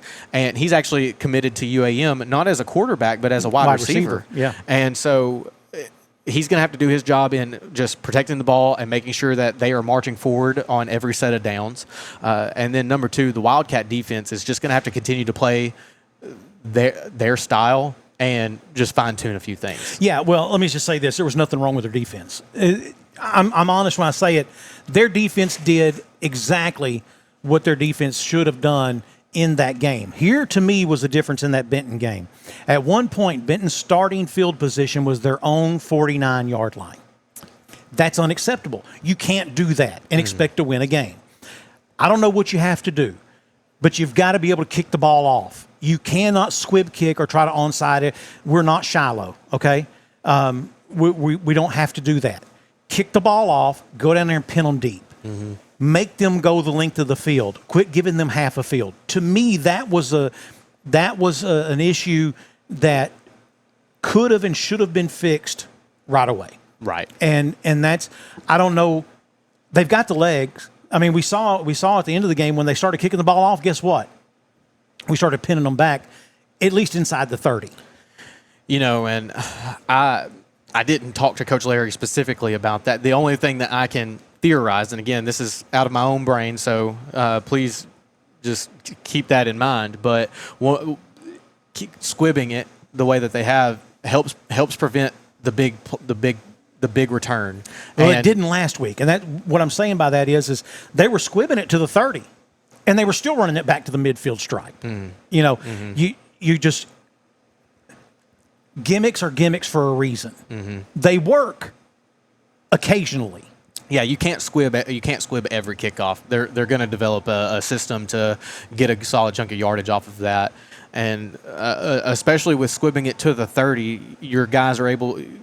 The kicking team hawks to the ball right where it is, and what happens if if this guy cuts back, gets a couple of blocks, it's a touchdown every time. Jax had a baseball coach one time that wasn't me, and this coach had a philosophy of hitting the top half of the baseball. And I remember Jax coming home from practice one day telling me this, and I was like, am I honest when I say I never tried poison the water against that coach? You never tried to poison the water. I didn't.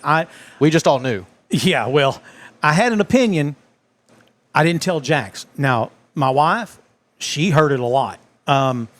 But finally, I go to this coach, and I said, Coach, we were talking about something else, and I said, you got to help me understand something here. Hitting the top half of the baseball? Yeah, induces a ground ball. I was like, right. And he said, well, 3 things have to happen. The fielder has to field it cleanly, they have to make a good throw, and the first baseman has to catch it. And I said, Coach, you do realize that you've got 9 shortstops out there on the field, right? I said, well, 8, because Jax has never been a shortstop. Not even close. I said, but you got 9 shortstops out there on the field. He's like, what do you mean there's 1 shortstop? I said, Coach, every kid on that team was the best fielder on his team before he got here. On best fielder on his Little League team, absolutely. They can all field the ball. They can all make a good throw, and they can all make a good catch. Mm-hmm. I don't understand why. If we're playing C-League, if we're playing pitching machine ball, yes, that would be my philosophy. Just make contact. I don't care what you do with it. Mm-hmm. But when you're talking about high school baseball and you're telling them to intentionally hit ground balls, that's just not going – to me, it's not going to work. So I said all of that to say this about there are just things that it will – everyone on that high school football team, the squib is often used to get the ball to someone who doesn't normally have good enough hands. Mm-hmm. That's normally bobble it, waste a second and a half or whatever, and then get plowed, and maybe they cough the ball up. But when a team knows that you're going to do that, basically every kickoff, they're going to put their hands guys back there. Mm-hmm. And I'm not saying that would have changed anything other than the starting field position. To me, this all come from, the defense has got to tweak a couple things. To me, the defense did everything they possibly could, given the fact that the field was cut in half. Right. And that was, I take absolutely nothing away from that defense because they played their hearts out on what was an unfair advantage. Not ill gain unfair, but just having to defend the situation they were put in. Yeah. Also, and please don't take that as me being critical of anyone's coaching or coaching style. I'm not. I'm just saying that was a... Well, that baseball coach. Taking everything in me not to name drop. Yeah, but as far as the football goes, I'm just saying that was a very real factor in that game. And the defense did as best they could do with what they had to work with. Yeah, but I think that with the rest of the season ahead of, they've got 3 regular season games left: West Memphis Blue Devils, Jonesboro Hurricanes, Sheridan Yellow Jackets. So the Wildcats have a really good possibility of winning 2 out of those 3 games, and a really good possibility of winning 2 out of those 3 games, and a pretty decent possibility of going the next 3. All 3, yeah. Going and winning the next 3. And then that sets them up to potentially host a playoff game. Yeah, and that's going to be the key, because otherwise you find yourself traveling to Shiloh or you find yourself traveling to Greenwood. That's just not where you want to be. You don't. You just really don't. And for a playoff game to travel 4 or 5 hours. I mean, you're going to at some point. Mm-hmm. Okay, you're going to at some point. But I don't see a scenario where El Dorado hosts all their games all the way through till they get to Little Rock. Sylvan Hills and Benton would have to lose at least 2 of their next 3 games. Yes, and so would Marion. Yeah. And so I just don't see, well, even then, I don't see how you take the number 1 seed and send them on the road. I don't see how you put Greenwood on the road. Yeah, and right. And that's me just getting a little confused with the bracketology. Yeah, but however it all breaks down, you're going to have to go on the road at some point. You just don't want to do it that first week. Mm-mm. You want to get that first week under your belt, and hopefully. Come out of it unscathed, come out of it with your guys feeling good, and then see what happens from there. Because I'm going to tell you, from that point forward, anything can happen. That's right. And that's, we saw that in 2008 when that El Dorado team they did not have the level of talent that was necessary to go to a state championship game that year.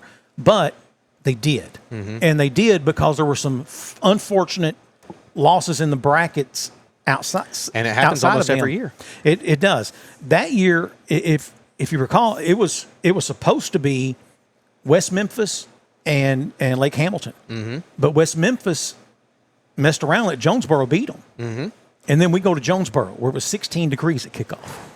Coldest I've ever been in my life. Yeah. Never, ever in my life have I been as cold as I was doing that game there. Well, man, I think we're going to have to wrap it up. I think they're going to fold doors around us. Yeah, I think we're going to get locked in. So, well, here we are from our favorite place, and that is Main Street Pizza in beautiful, historic downtown El Dorado. Thank them for having us tonight. And thank you again, Jax, for coming in and sitting in for Boomer. And again, my pleasure, my honor. Please, everybody, tune in Friday night. Wildcats go to West Memphis, so I know a lot of you won't be able to make it to that game. So tune in.